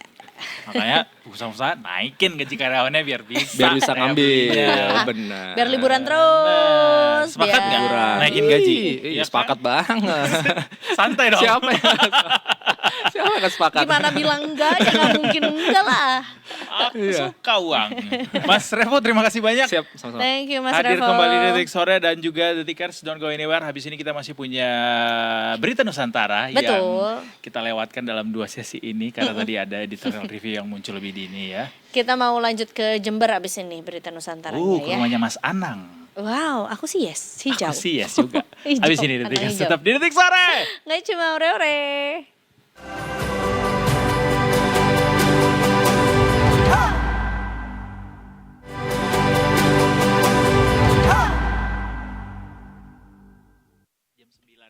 Ada pelatihan medsos jam 7. Jam 9. Ini ordal sedal-dalnya ya. Ordal seordal-ordalnya. Enggak, ini buat Ikut dong. pegawai Detikom yang lagi nonton, guys, besok ada pelatihan buat Social. jadi content creator. Guys, gue pengen banget jadi content creator. Sekalinya bikin video unboxing salah beli. Lo udah lihat video gue? Yang mana? Iya, gue beli. Gue kan mengupdate Kindle gue karena Kindle gue udah error lah. Terus gue sengaja Buat baca buku itu kan? Iya, e-book reader itu. Iya. Terus gue tuh udah sengaja kayak sebenarnya si Kindle gue tuh udah datang dari minggu lalu. Nah, warnanya tuh hijau maca gitu. Terus gue kayak, Nice. nah tapi kalau gue beli titip ke teman gue ini si case-nya tuh mahal. Jadi gue beli case yang ada di e-commerce di Indo lah biar lebih murah gitu kan. Terus gue sengaja tuh kayak gue tinggal ke Bandung dulu, gue pesen dulu si case-nya biar jadi gue nyampenya kayak udah lama. biar bareng tuh gue unboxingnya. Right. Ternyata pas gue buka kedodoran case-nya. Kindle-nya there's nothing wrong about the Oke. Kindle, tapi kayak Oh, si case-nya itu case-nya salah beli. beda ukuran. Iya, jadi kayak Emang Kindle tuh ada berapa ukuran sih? banyak Kak, Kindle tuh banyak jenisnya. Gue aja udah generasi ke-11. Sekarang aja yang Iya, paling gue baru tahu tuh ada ada yang Gen 10, iya, 11. Gen 10, 11, 12. Sekarang 12 ya Color terakhir ya? soft. Sekarang yang paling baru yang ada warna itu. Jadi gue baru tahu 11 tuh ternyata ada 11 Paperwhite, ada 11 basic, kayak Pro and Pro Max gitulah. Dan itu beda ukurannya lumayan Itu ya. beda Nggak bisa ukurannya. lo selipin ganjelin kertas gitu biar masuk. Enggak, ada oversize aja gitu. Enggak jadi keren tapi Borju oversize. jadi borju, Kindle borju. Skena udah maca, Iya. oversize ya. Udahlah Kindle tuh seskena mungkin juga. Tapi ini ngomongin soal baju perbajuan ini sebenarnya enggak agak cukup kurang elok sih sebenarnya karena ini Marah sih. lagi-lagi ini terjadi di ruang yang seharusnya menjadi ruang paling aman untuk anak-anak dan remaja untuk belajar gitu ya, dimana sebetulnya ada sebuah kejadian yang melibatkan siswa dan guru. Jadi ada guru yang kehilangan uang katanya ya. Kejadiannya tuh sebenarnya nggak sekali Kak. Jadi kejadiannya tuh 2 kali dan ini kali kedua ya mungkin naik guru pitam ini atau kehilangan marah. uang. Walaupun kita harus cek lagi apakah ini guru yang sama yang kehilangan uang Oke. ya, yang menghukum atau mencari kebenaran apakah sebetulnya yang mengambil uangnya itu adalah dari salah satu siswa yang diajarnya juga, yang akhirnya berujung pada siswa-siswanya ini tuh ditelanjangi oleh guru tersebut. Siswa-siswa. Jadi 22 22 siswa orang ya. katanya. Tapi kita harus reconfirm lagi juga Let's go. nih ya, karena memang ini kita harus cari tahu juga apa sebetulnya pemicu, apakah ada pemicu lainnya juga dan seperti apa kejadiannya juga di sana ya. Let's go. Mas Yakub Mulyono ini udah standby juga dari Detik Jatim yang karena kejadiannya juga di Jember. Ini Di Jember, salah satu Jawa Timur. SMA di Jember juga. Selamat sore. Sore Mas Yakub. Selamat sore, Edo. Selamat sore Mas Yakub, ini Ya. sorry banget kita harus berkomunikasi dengan Mas Yakub untuk berita yang sungguh bikin kita marah ini ya. Dengarnya kok bisa ada perbuatan seperti ini dilakukan oleh seorang guru kepada puluhan siswanya. Mungkin boleh diceritain dari apa yang sudah dihimpun oleh Detik Jatim begitu oleh Mas Yakub juga soal kejadian ini Mas Yakub. Ya, terima kasih. Detikers dari Jember ada informasi yang cukup membuat viral beberapa hari ini. Yakni ada oknum guru sebuah SD di Kecamatan Jelbuk, Kabupaten Jember. Baik. Ini melakukan langkah yang Ekstrim. ekstrim ya. Super ekstrim. Super ekstrim karena dengan dalih dia mencari uangnya yang hilang. Sebesar? Ya, sebesar Rp75.000. Oke. 75.000, iya betul. Baik. Nah, tapi informasinya ini dia tidak kehilangan sekali itu saja yang membuat dia mungkin marah, mungkin emosi ya. Yeah. Tapi menurut versinya dia itu dia beberapa kali sudah kehilangan duit di dalam dompet ketika berada di kelas. Oke. Dan kemarin terakhir itu dia emosinya memuncak itu pada hari Jumat sebenarnya. Jumat kemarin itu dia kehilangan uang 75.000. Pecahan 75.000 yang mungkin di edisi apa itu ya keluarnya dulu itu ya. Oh, yang Ada edisi itu, khusus. Iya, Rupiah ulang tahun itu. Indonesia HUT RI ke-75. 75. Betul, yang Betul. menurut dia itu eksklusif lah mungkin Oke, seperti itu. jadi Ya, emosi. sehingga, iya betul. Padahal aku punya nilainya 5 loh di sini. Kalau gurunya mau aku tinggal kirim. Iya, Nggak iya, harus iya, iya. menelanjangi muridnya. Boleh. Ya, jadi itu karena dia merasa mungkin pecahan itu cukup berharga, Ya. ya.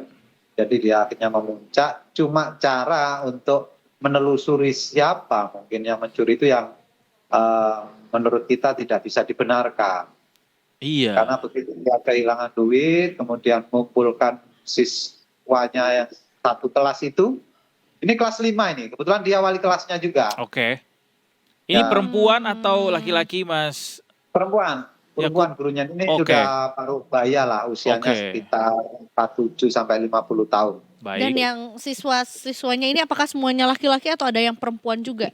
Ada yang perempuan, laki-laki dan perempuan. Ah. Nah, Itu- itu dikumpulkan, Nah, kemudian dengan dalih ingin mengetahui siapa yang mencuri uangnya itu, satu persatu siswanya itu disuruh membuka Pakaian. baju, iya, bahkan celana itu yang laki-laki. Nah, sehingga karena mungkin siswa masih SD ya, mereka menuruti saja kemauan gurunya. Jadi ada siswa itu berjajar, kemudian disuruh melepas baju masing-masing gitu, untuk dicek satu persatu apakah ada yang mencuri uangnya tersebut. Baik. Nah, Dan kemudian ya gimana? ini sebetulnya juga ada kejadian ini juga terekam di video gitu. Siapa yang merekam kejadian ini? Adakah Nah, guru lainnya di kebetulan, sana iya, juga? iya. Betul. Ini kan sempat viral karena direkam oleh wali murid.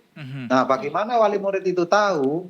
Wali murid ini curiga karena anak-anaknya itu tidak kunjung pulang. Ada beberapa yang curiga. oh gitu. Karena pemeriksaan itu kan butuh waktu kan, karena ada sekian puluh siswa yang diperiksa lah.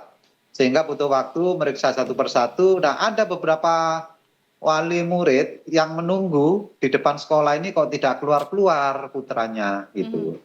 Jadi istilahnya akhirnya- digerebek gitu ya? Betul, ada beberapa kemudian yang mendatangi ruang kelas. Nah, begitu mereka tiba di ruang kelas kok ada yang telanjang, udah dan diperiksa, itu mereka langsung ngambil video itu. Itulah setelah kemudian ditelusuri, diketahui bahwa ada pemeriksaan dari wali kelas ini untuk mengetahui siapa yang mencuri uangnya. Kalau memang itu hilang di kelas. Nah, marahlah beberapa wali murid ini, kemudian ada beberapa yang sampai mengambil video dan sempat viral di media sosial. Oke. Berarti yang mengambil video adalah guru itu juga ya, guru di sekolah tersebut juga Wali ya? murid. Oh, wali Bukan, murid. bukan Orang tua, salah satu orang Wali tua murid yang gitu ya, kebetulan kurang lebih ya. menjemput anaknya yang tidak Oke. kunjung pulang Baik. tadi itu. Kemudian Iya. setelah diketahui apa yang terjadi di ruangan kelas itu ya oleh wali murid atau orang tua, dan kemudian videonya menjadi viral juga, adakah langkah hukum yang dilakukan oleh wali murid atau orang tua, atau seperti apa kejadian ini jadinya? Apakah akhirnya pihak sekolah pun melakukan ada tindak juga yang dilakukan oleh pihak sekolah? Iya. Kemudian ini dilaporkan ke pihak sekolah, kemudian pihak sekolah juga meneruskan ke Dinas Pendidikan Kabupaten Jember. Nah, kebetulan tadi saya juga sudah mendatangi kantor Dinas Pendidikan Jember dan sempat wawancara dengan Kepala Dinas Pendidikan Kabupaten Jember, Bapak Arif Yakyono tadi. Mungkin bisa ditampilkan Baik. untuk hasil wawancara saya, sehingga beliau bisa menjelaskan secara detail apa yang terjadi dan apa yang telah dilakukan oleh pihak Dinas Pendidikan. Begitu. Silakan. Langkah yang sudah dilakukan oleh Dinas Pendidikan Kabupaten Jember terhadap guru tersebut adalah melakukan pemanggilan dan memeriksa guru tersebut, sehingga agar supaya tidak terjadi hal-hal yang tidak kita inginkan, maka guru tersebut untuk sementara kita nonaktifkan dari sekolah tersebut dan kita tarik ke Dinas Pendidikan untuk tugas sementara beliau sampai dengan kondisi yang lebih kondusif lagi. kita bersama-sama dengan KPAI sudah melakukan trauma healing agar supaya para siswa juga tidak merasa ketakutan dan efek-efek yang lainnya. Ini perlu kita lakukan agar supaya mencegah dampak yang lebih besar lagi dari para siswa. Demikian. Mas Yakub, lantas apakah sudah ada pembelaan dari guru bersangkutan juga terkait tindakan ini dan juga bagaimana kemudian para orang tua murid gitu ya merespons situasi ini? Ya, jadi kalau menurut versi guru yang bersangkutan ketika menjalani pemeriksaan di kantor Kepala Dinas Pendidikan, dia memang merasa kesal karena peristiwa tersebut terjadi berulang-ulang di kelas itu gitu. Sebelumnya hari Senin, sebelum hari Jumat itu hari Seninnya itu juga dia kehilangan uang itu. Kalau tidak salah angkanya 100 apa 200 ribu gitu. Nah, kemudian hari Jumat itu dia kehilangan lagi. Sebelum-sebelumnya dia juga sempat kehilangan. Alasannya seperti itu alasannya, sehingga dia mengaku tidak mampu lagi mengontrol emosi ketika sudah beberapa kali kehilangan uang gitu. Apalagi yang terakhir itu menurut dia uang itu sangat punya nilai karena pecahan 75.000. Pada akhirnya ketemu nggak Mas uangnya? Di siapa ya akhirnya di mana? Pada akhirnya masih belum. Jadi tetap Masih jadi belum misteri juga. ya? Iya, tetap masih misteri juga. Dan Dinas Pendidikan sendiri kemudian mengambil langkah dengan menarik oknum guru ini untuk bertugas di kantor Dinas Pendidikan. Jadi tidak mengajar lagi di sekolah yang bersangkutan karena memang atas desakan para orang tua, wali murid yang tidak menginginkan oknum guru ini tetap mengajar di SD tersebut. Seperti itu. Kemudian untuk siswanya juga Dinas Pendidikan melakukan trauma healing karena ada sekitar 22 siswa yang sudah terlanjur tanda kutip ditelanjangi seperti itu, sehingga secara psikologis mungkin memberikan dampak kepada mereka, sehingga Dinas Pendidikan Kabupaten Jember sudah melakukan trauma healing terhadap para siswa ini. Begitu Eva. Iya, apalagi usia anak SD gitu ya, kelas 5 SD begitu ya, di mana ditelanjangi ya maksudnya bercampur antara anak perempuan dan juga anak laki-laki juga untuk nominal uang yang sebetulnya juga ya memang punya nilai emosional yang tersendiri buat si guru, tapi bersangkutan tentunya juga seharusnya nggak begitu ya. Iyalah, jangan sampai ke tindakan selewat itu gitu. Atau ada testimoni juga barangkali dari murid-murid atau mungkin dari guru soal bagaimana perilaku guru yang bersangkutan ini sehari-hari, Mas? Ya kalau sehari-hari sih sebenarnya menurut siswa itu ya seperti yang lainnya lah gitu. Biasa saja. Biasa saja seperti sebenarnya. Guru pada umumnya begitu ya. Mungkin karena usia kemudian ya kebanyakan sih menurut mereka itu karena nilai angkanya. Apalagi ini kan SD ini kan sebenarnya agak di desa juga, Baik. Jadi 75.000 yang dianggap langka itu bagi orang desa itu ya. Baik. Sang keluarga bisa jadi seperti itu, bisa jadi. Baik, Mas Yakub, terima kasih banyak informasinya. Semoga kejadian kayak gini tidak terjadi di sekolah-sekolah lainnya ya. Iya, betul. Apapun bentuk pelanggarannya begitu, jangan sampai main hakim sendiri. Betul. Ya. Terima kasih Mas, Terima selamat sore, selamat melanjutkan aktivitas. Selamat sore. Selamat sore. Apa?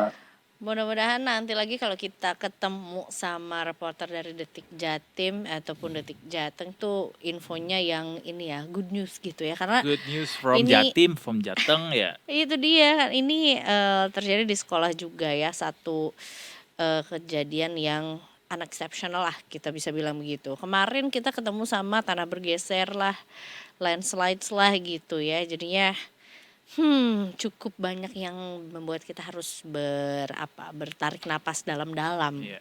When it comes to emotion emang nggak ada yang pernah bisa memprediksi akan seperti apa bentuk pelampiasannya ya. Betul. Tapi ya mudah-mudahan ini si gurunya juga dibekali juga atau didampingi juga, harusnya sepertinya ada ya emosi yang terganggu pada akhirnya seperti ini kan juga berdampak tuh nanti ke karirnya kemudian gitu kalau misalnya Betul. dipindahkan ke tempat yang lain. Itu dia, makanya tadi dipindahkannya di dinas pendidikan aja, jadi nggak bersentuhan atau nggak berhubungan langsung dengan siswa gitu, nggak mengajar siswa usia SD lagi gitu.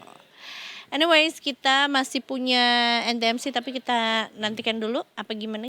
Kita coba cek dulu apa yang paling panas di Detikcom sore ini. Eiza, aku punya satu berita sebenarnya untuk Detikers semua. Soal Dari apa namanya ribut-ribut antara Pak Purbaya dan juga Pak Trenggono. tadi sempat disinggung sedikit juga ya. Ini tuh Iya. awal mulanya gara-gara apa sih Kak? Gara-gara ada satu video atau ada satu momen di mana Pak Purbaya bertemu dengan para pengusaha di bidang perikanan dan kelautan. Jadi kayak untuk bisa nyampe kapal-kapal ini dikatakan belum ready gitu. Sementara anggaran sudah dikeluarkan dari APBN. Betul. Nah, Pak Purbaya kemudian seperti menyinggung Menteri KKP di sana. Kemudian Menteri KKP merespons di hari kemudian lewat akun Instagramnya untuk Pak Purbaya bisa meninjau kembali ini ke anak buahnya. Kemudian dari setelah itu Pak Purbaya merespons lagi jadi kayak saut-sautan. Kata gua mah lewat Japri aja Pak, di WhatsApp aja gitu ya. Clear tuh masalah. Biar cepet ya, kayaknya di sosmed dulu. Nanti mungkin harusnya ada pertemuan yang lebih resmi lagi lah. Ya udah, kita akan beralih dulu ke laporan lalu lintas sore hari ini juga. NTMC Polri. Betul, ada Bribtu Eklesia ya yang sudah siap juga untuk melaporkan kondisi lalu lintas sore hari ini. Selamat sore. Selamat sore Eza dan Edo. Selamat sore Duta Cimol Bojot AA Bribtu Eklesia. Bener, yang kita kapan besok ya mau jajan itu. Bribtu Eklesia untuk laporan hari ini dari studio dan akan laporan untuk beberapa titik berarti ya. Silakan laporannya.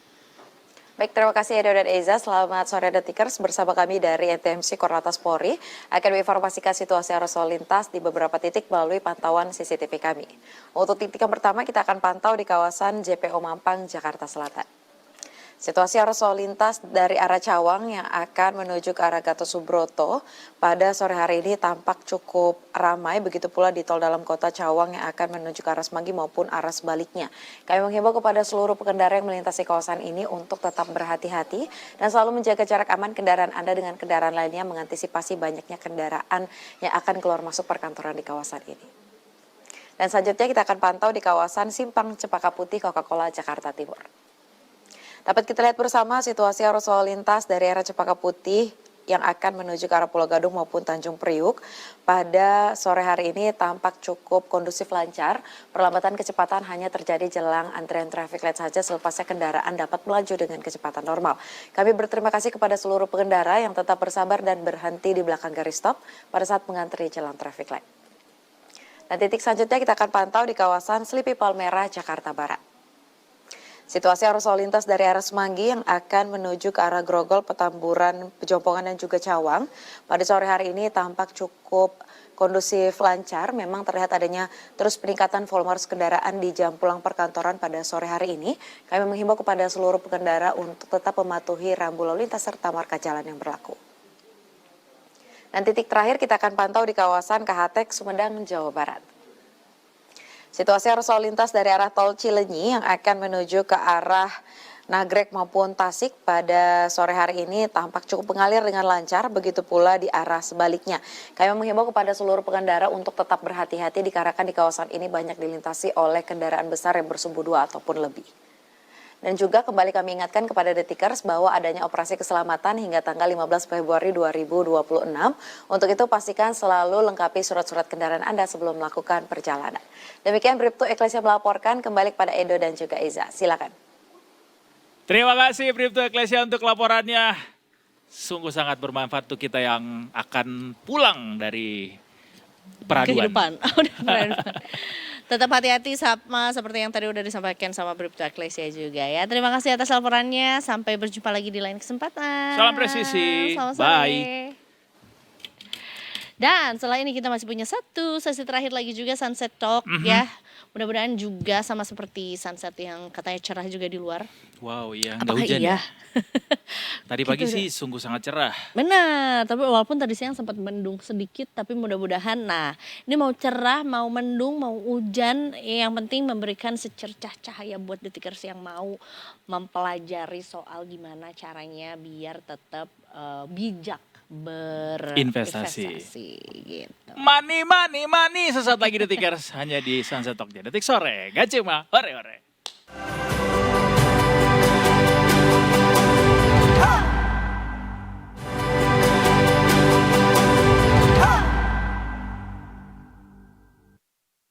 Hello, we're back on Detik Sore. Gak cuma hore-hore. It's a true gak cuma hore-hore karena kita mau bicara soal elit global. Wow, apakah kamu bagian dari elit global tersebut? Aku diam-diam aja deh. Oh, diam-diam aja. Oke. Tapi sebenarnya mungkin juga biar kita bisa menjadi bagian dari elit global. Iya, hopefully ya. Hopefully Bisa ya ngatur kan. dunia Kita gitu. harus memahami dulu apa yang terjadi di dunia global gitu ya. Dan dengan kita memahami apa yang sebetulnya terjadi, kita jadi bisa lebih banyak ancang-ancang atau membuat strategi lah biar kita nggak makin ketinggalan, terutama di bidang berinvestasi gitu ya, terutama dalam berinvestasi juga. Kayaknya sekarang ngomongin investasi tuh nggak cuman ngomongin soal ilmunya aja, tapi juga mempelajari bukan mengamini, tapi dengan melihat apa yang terjadi kita jadi tahu langkah selanjutnya yang akan dilakukan gitu. True. Kita akan belajar dari Wall Street soal aset manajemen. Hari ini kita kedatangan Pak Nicholas Hillman, praktisi keuangan populer se-internet. Se-AADC. Welcome to Detik Sore Pak Nicholas. Thank you for having me. Thank you Mbak Lebih Eza, senang Mas dipanggilnya Edo. Pak Nicholas atau Pak Hillman? Aduh, Nick aja lah sampai gitu.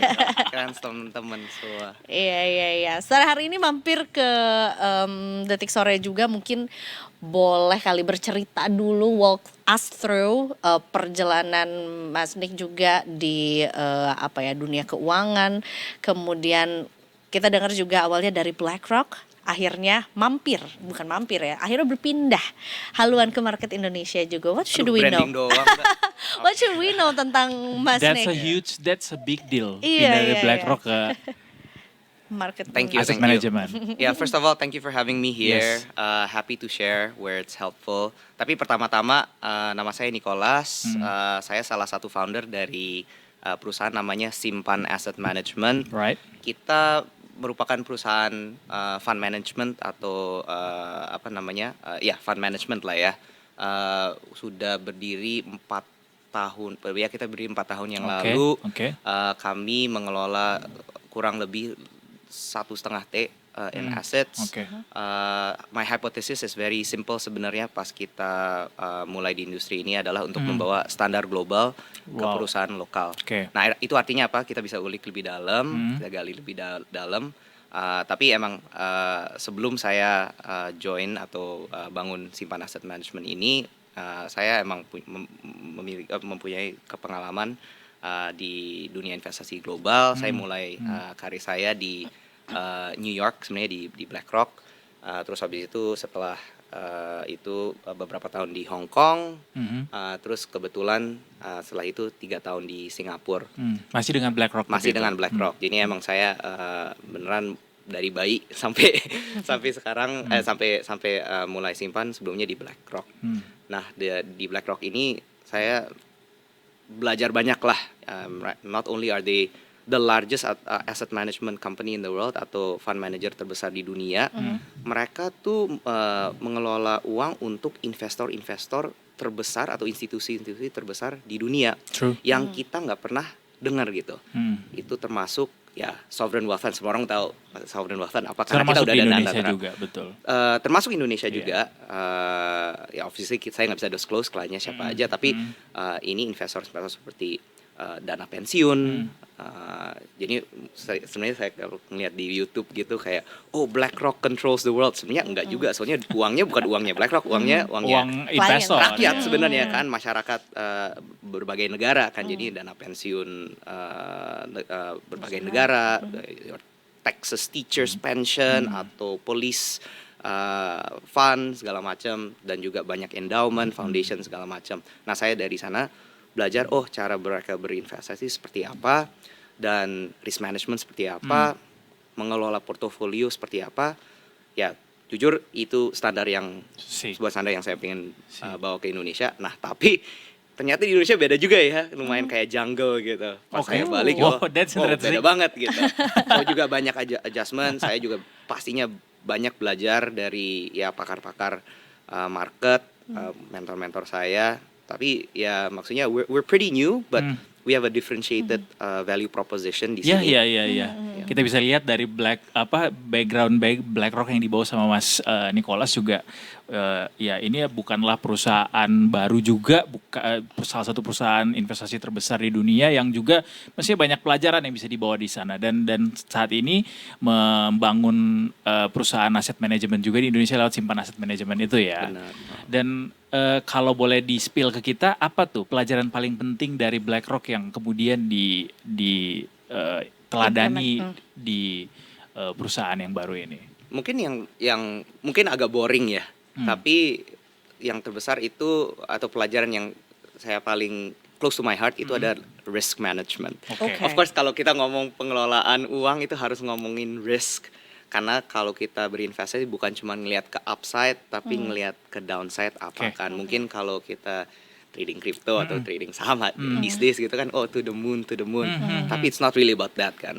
Karena yang kita kelola atau yang kita investasikan tuh bukan uang kita sendiri, itu uang klien kita, dan klien kita tuh ya bukan cuman individu, tapi bukan cuman individu atau nasabah retail, tapi juga dana pensiun. Nah, kalau ini hilang kan teman-teman kita yang mungkin 20 tahun lagi mau pensiun terus duitnya hilang, nyangkut gitu ya. Itu Gimana kan cara gara-gara pensiun gua? Saya nggak bakal bisa jelasin ke om dan tante ini yang mungkin udah mau pensiun gitu. So we have to really do it in a way yang secara scientific, dengan cara yang measured, yang bisa kehitung gitu. Oke, kalau naiknya segini, resikonya apa? Kalau kita mau masuk ke aset ini, kekurangannya apa, itu kita harus masuk dengan cara confident. Dan tadi saya udah sharing kan, kalau di dunia global tuh style dan cara untuk berinvestasi itu sangat berbeda dengan Indonesia karena pasar modalnya emang sangat berbeda gitu. Di Indonesia tuh define jungle. How fun is this jungle? Waduh. Lots of fish and lots of snakes. Okay. Ya kan, fish is good, snakes are bad gitu. Artinya risikonya lebih besar tuh. Risikonya lebih besar, tapi maksudnya risikonya lebih besar juga emang sejalan dengan karakteristik sebuah emerging market atau frontier market seperti Indonesia. Amit-amit tapi ya. Jangan. Maksudnya kita tuh Indonesia tuh sangat interconnected lah dengan global markets. Ya kan, kalau kita ngelihat pasar modal lah gitu kan, stock market gitu. Kita ngelihat indeks. Kita ngelihat indeks yang satu dunia itu namanya MSCI All Country World Index. Nah, dari All Country World Index ini 12% itu adalah emerging markets. Dari 12% ini Indonesia tuh 1%, 1, berapa persen, tapi dari sangat sedikit, satu ya. global itu cuma 0, berapa persen gitu. So we are very small. Ya kan? Nah, itu artinya apa? Kalau saya pemodal atau investor gitu, saya memiliki misalnya purview-nya global gitu, saya taruh uangnya di mana? Ini masih ngomongin stocks loh, belum ngomongin bonds, belum ngomongin private equity, belum ngomongin venture, ini cuma ngomongin Stok aja, saham ya. Nah, saya alokasinya kemana? Pastinya kan ke negara-negara dengan pasar modal yang sangat dalam, sangat transparan, dengan perusahaan yang sangat besar. Nah, kalau ada movement in interest rates atau suku bunga naik, suku bunga turun, atau ada announcement apa, itu pasti dampaknya juga ke kita gitu. Soalnya ada bukan permainan, tapi ada play antara developed markets atau negara-negara yang di luar emerging markets dan emerging markets. Jadinya misalnya kalau suku bunga di Amerika on the way turun gitu kan, untuk mendorong growth ekonomi, gitu, mendorong ekonomi, dampaknya baik ke emerging market gitu. Jadi emerging market negara-negara seperti Brazil, Meksiko, Indonesia, Malaysia, Singapura itu semua naik, ya kan.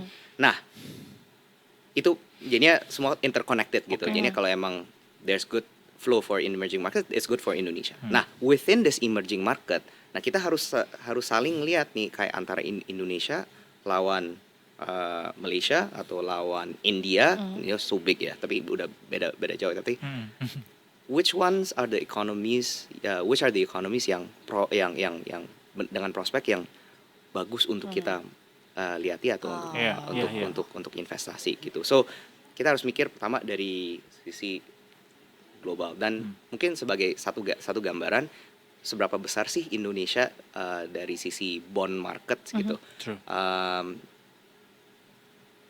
Mungkin kalau kita ngelihat obligasi di Amerika itu pasarnya besar banget, berapa triliun dolar gitu.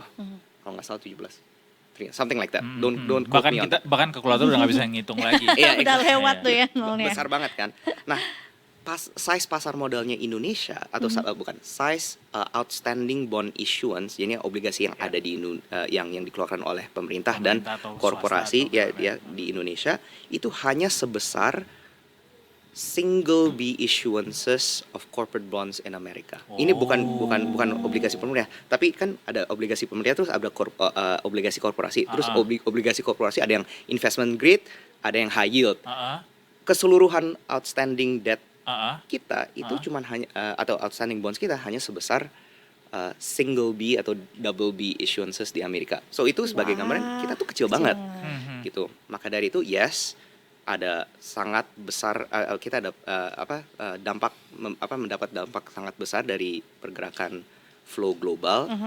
Tapi juga on the other side we're domestically focused economy kan. 60% dari PDB kita emang domestic consumption gitu. So I mean, jadi daya tarik terbesar perusahaan manajemen investasi mau berinvestasi atau menempatkan dana di Indonesia adalah saat ini masih dari daya tarik konsumsi masyarakat Indonesia. Correct. Ya, again, kita sebagai emerging market gitu kan orang harus melihat ini prospeknya kemana, di mana pasar modal kita masih sangat kecil, maka dari itu daya tarik flow global, that's my point. Daya tarik flows atau investasi dari asing tuh masih sangat kecil. Dan biarpun ada institusi yang misalnya mau berinvestasi di Indonesia lewat pasar modal, likuiditasnya sangat tipis kan, dia nggak bisa masuk gitu, cuma bisa masuk di top 4, top 5, top 6 market cap stocks in Indonesia, kalau nggak obligasi pemerintah, that's it. Gitu. Oke. Ya, itu tadi udah cukup menggambarkan betapa peliknya kita untuk bisa ngerek investasi itu gara-gara simply karena kondisi marketnya yang belum cukup baik gitu ya. Investor tuh mau menempatkan dananya di kita gitu. Benar sekali. Bahkan itu baru dari sisi stok doang tadi Stok ya. doang. Belum yang lain gitu, belum di real gitu misalnya. Tapi sebenarnya dengan kejadian MSCI kemarin ketika asing banyak yang keluar juga, justru sebenarnya kita jadi kayak nggak terlalu banyak berpengaruh kok, karena sebenarnya kita banyak rely on to dari Domestic. dari domestik sendiri juga, bisa dibilang gitu nggak, Mas? That's a fair statement karena I don't have the exact percentages, tapi a large proportion of investors yang sell off setelah MSCI announcement ini sebenarnya domestic investors juga gitu. Sebenarnya sebelum MSCI announcement foreign asing-asing ini, foreign investors flow-nya udah mulai keluar. In anticipation of MSCI rebalancing, tapi juga bisa dibilang ada pergerakan geopolitik dan juga monetary policy dari Amerika kan waktu itu Fed Chair Jerome Powell kan baru dikonfirm akan diganti oleh Kevin Warsh gitu kan. Itu ada dampak ke commodity prices kayak gold, tapi juga emerging market seperti Indonesia. Okay. Tapi in terms of political stability, kita gimana di mata investor global? That's a tough question. Ya, maksudnya, in my opinion, emerging market itu ada karakteristik tertentu. Indonesia itu memiliki karakteristik tersebut. Nah, salah satu karakteristiknya adalah selain capital market metrics adalah political system yang stabil atau enggak gitu. So we are a growing country, we are a young country. We're one of the in terms of population. Kenapa investor global sebenarnya suka banget sama Indonesia karena population kita growing. Tapi we are also a relatively young country. We've only been around for 60-70 years, 70 years kan. So there are a lot of, and dari sisi political system, we're a multi-party system. So ya cocok dengan karakteristik emerging market ini. Jadinya mungkin Mas Edo nanya saya, apakah political system kita stabil, relatively stable Di mata investor. di mata investor, dan itu sudah reflected dengan karakteristik emerging market dan credit rating kita yaitu triple B stable. Ya. Gitu, which is investment grade.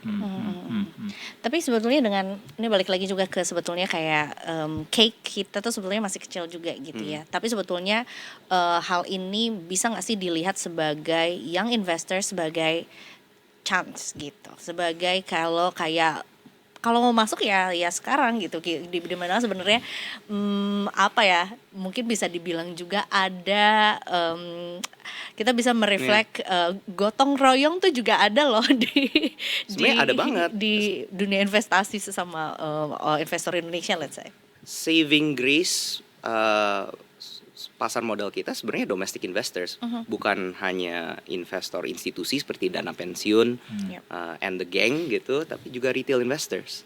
I think retail investors play a huge part in our capital markets today. Tapi not that much nggak sih kalau dibandingkan sama Populasi, ya of course masih kecil, Iya. tapi dibanding market seperti Singapura, Malaysia. Now I don't know the exact numbers. I should have come with that if I had known that you guys are gonna ask me about that. Tapi sebenarnya retail participation is quite high in terms of size of the stock market. Apalagi overall these market days cap. ya. Apalagi these days.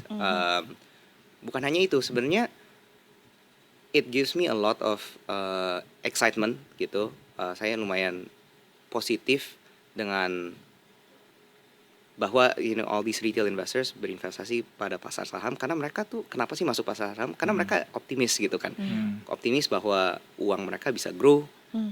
Maybe sometimes kecanduan untuk to extract their money, untuk trading, untuk punting yang kita namanya punting.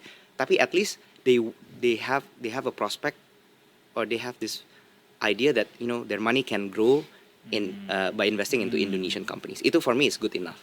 Dibanding everything is bleak, political instability is there, people don't, and then the young people don't have hope sama sekali, mereka nggak bakal invest in stock market gitu. Meski itu juga harus ditelisik lagi ya, kedewasaan berinvestasi mereka, apakah pendekatannya selalu seperti itu atau justru ada hal lain gitu yang mendominasi gitu. Pasti. Kan ya orang harus kesandung dulu sebelum melihatnya jalan yang Kadang-kadang benar. pelajaran tuh cukup mahal lah gitu ya. Cukup mahal, benar, Cukup benar, mahal benar. untuk belajar juga. Tapi gitu. soal pengalaman di BlackRock juga, apa sih yang kalau dianalogikan atau direfleksikan buat investor retail di Indonesia, apa saja praktikal-praktikal yang mestinya kita bisa ikut teladani? Wah, that's a really good question. Sangat jauh ya gapnya antara cara berinvestasi, cara mengelola uang sebagai institusi dibanding retail Individu, investors atau individu ya. Justru itu kenapa saya bangun Simpan Asset Management sejujurnya. Karena kalau saya lihat di pasar Indonesia banyak orang trading. Some people are investing but majority enggak. And then we see again dengan karena kan Indonesia memiliki karakteristik emerging market ini, pasar modalnya volatile. Investasi di obligasi pemerintah aja volatile, ya kan? Mendingan taruh uangnya di deposito bank kan. Terus meanwhile kalau di pasar saham, yes mungkin bisa uangnya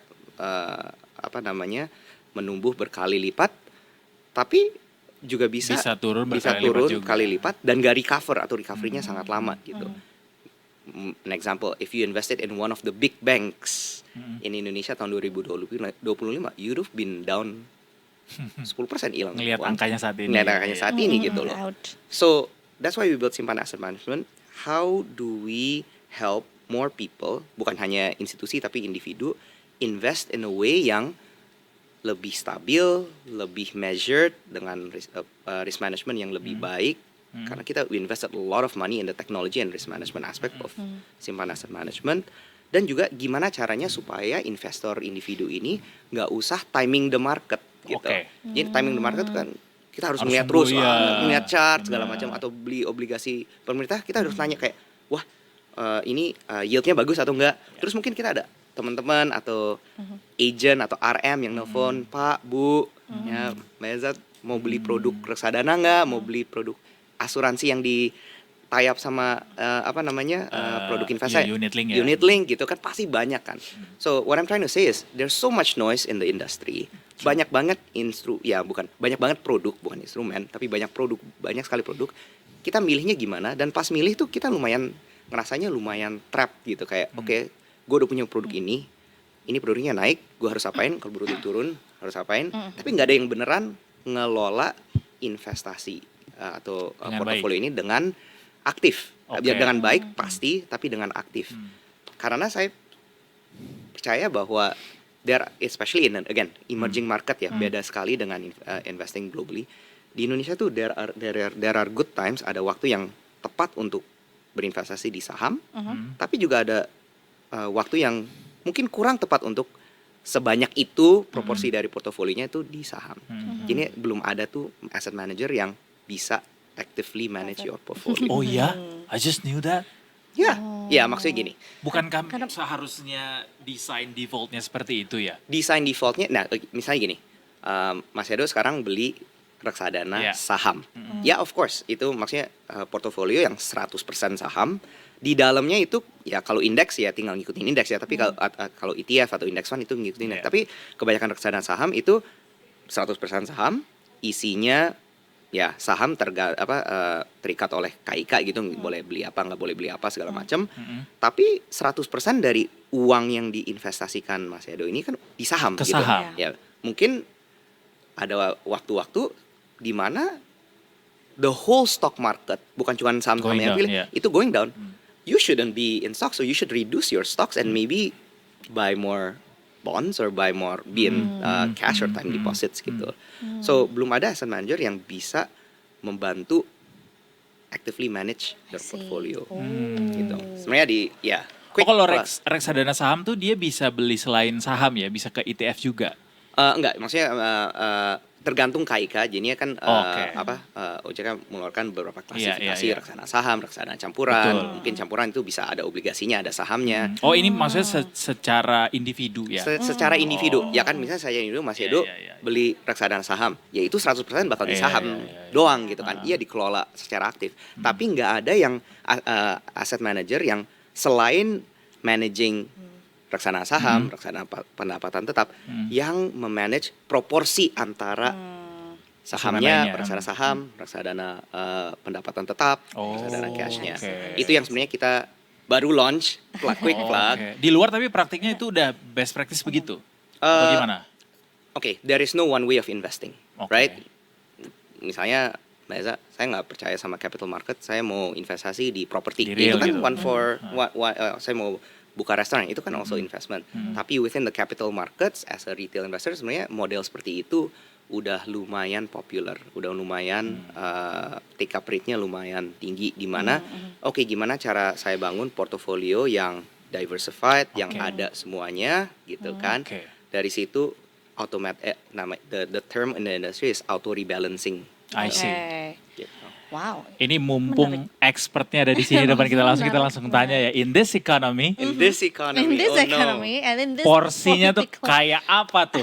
Kita harus bisa bagi dengan cukup bijak in this economy in terms of portofolio investasi. I would encourage everyone untuk berpikir sebagai institusi sebenarnya. Ya kan? Jadi kita adalah sebuah perusahaan nih. Sebuah perusahaan gitu kan. Kita ada balance sheet, ya kan, ada income statement, ada cash flow. Saya bukan CFP by the way. Ada uang dadakan. Ada uang dadakan. Saya juga mau bagi dong. Terus. Kita harus melihat sebagai institusi atau sebagai bisnis gitu kan, ada balance sheet, asetnya apa aja, liabilitiesnya apa, income-nya apa, ya kan, ada income statement maksudnya penghasilannya apa, pengeluarannya apa, terus semuanya itu kan cash flow statement-nya seperti apa. Nah, balik lagi ke investasi nih. Kita harus bangun uang, maksudnya berbagai pocket.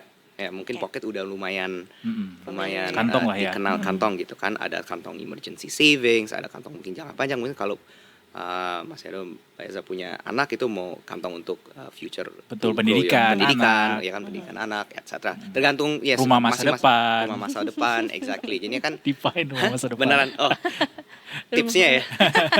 Ya Bagi barangkali tipsnya. ada investasi untuk pengen beli rumah gitu di masa depan. Gitu. Benar. Bisa juga investasi Ya. untuk bangun bisnis.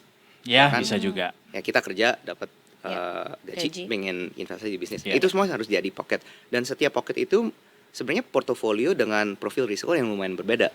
Ya kan, kalau portofolio yang jangka panjang seperti mungkin portofolio untuk pensiun gitu kan, Oke. itu kan you can take a lot of risk. Oke. Tapi kan untuk portofolio yang mungkin kalau anaknya udah umur 15, 16 gitu, udah bentar lagi kuliah, ya time horizonnya tuh cuma 2-3 tahun Pendek gitu, ya, harus lebih lebih pendek. konservatif gitu. Oke. So think of your life not only as a institution, think of your money also in pockets supaya profil risikonya align. Nah, dari situ kita bangun portofolio. Portofolio kan ada isi saham, ada isi Iya. bonds segala macam. Disesuaikan tuh ya. Disesuaikan. Mau yang risikonya yang terminnya pendek berarti risikonya bisa ambil yang kecil aja. Betul. Right. Yang panjang terminnya bisa ambil yang risiko agak lebih Benar besar. sekali. Risiko yang besar tuh bisa cari sendiri aja ya, apa aja instrumen investasi yang risikonya tinggi, gainnya juga tinggi. Tapi Menarik.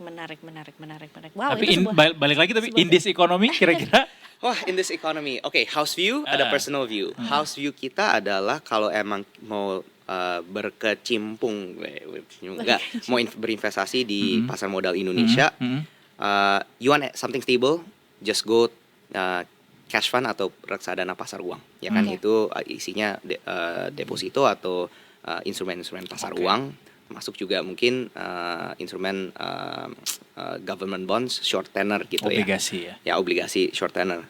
Bond fund menurut saya atau menurut kami itu karena bond yieldsnya udah sangat bukan sangat turun, udah rally gitu, makanya yieldnya turun di tahun 2025. The risk premium atau the risk spread itu udah mulai tighten Oke. antara deposito bank atau risk free rate dengan yield bank. Si yield bank. Maka dari itu kalau mau aman menurut saya pasar uang, kalau mau lebih mau ngambil risiko yang lebih tinggi, go stocks. Stocks. Karena 2025 yang naik kan saham konglo. Saham-saham large cap itu sebenarnya murah sekali. Dan sebenarnya in my opinion kalau emang ada reversal of flows and as ini balik lagi, the whole world is interconnected.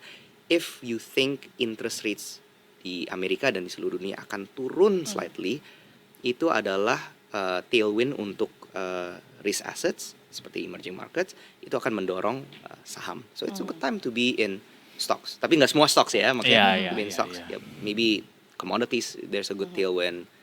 Banks also maybe a good tailwind. But overall flows akan, in my opinion, flows will come back to Indonesia. Notes detikers tuh. Benar, bisa jadi catatan dan juga semangat sebetulnya juga buat detikers yang yang selama ini masih punya keraguan-raguan. Ya, atau mungkin kebimbangan gitu ya dalam dunia investasi. Kira-kira gue mau ikut mazhab yang mana nih gitu. Mazhab ya. Tapi Aliran. terima kasih sekali Mas Nicholas Hilman sudah mau Thank you hadir so Detik Sore. much. It's a very good Thank you for having me. talks. Iya. Semoga helpful. Ya memberikan ini ya, cahaya sunset yang luar biasa juga untuk Silau, men, kita berinvestasi juga. Mudah-mudahan bisa menjadi catatan buat detikers juga ya. Yes. But anyways, itu tadi dia adalah sesi terakhir kita juga di Detik Sore. Detikers sudah menemani kamu juga kita dari jam 3 sore. We'll be back tomorrow di jam yang sama, jam 3 sampai jam setengah 6 sorenya. Dan sekarang waktunya kita untuk pamit dulu. Betul sekali, Mas Hilman, kita punya tagline. Kalau misalnya saya bilang Detik Sore, boleh jawab dengan bilang cuma hore-hore. Nggak cuma hore-hore. Nggak oke cuma ya. hore-hore. Oke detikers semuanya, saya Eduardo Simaragir pamit. Eiza Magfira pamit. Dan seluruh kru yang bertugas hari ini juga pamit. Kita ketemu lagi besok tentunya cuma di Detik Sore. Nggak Nggak cuman hore-hore. Nggak There you cuma go. hore-hore. See Bye. you tomorrow.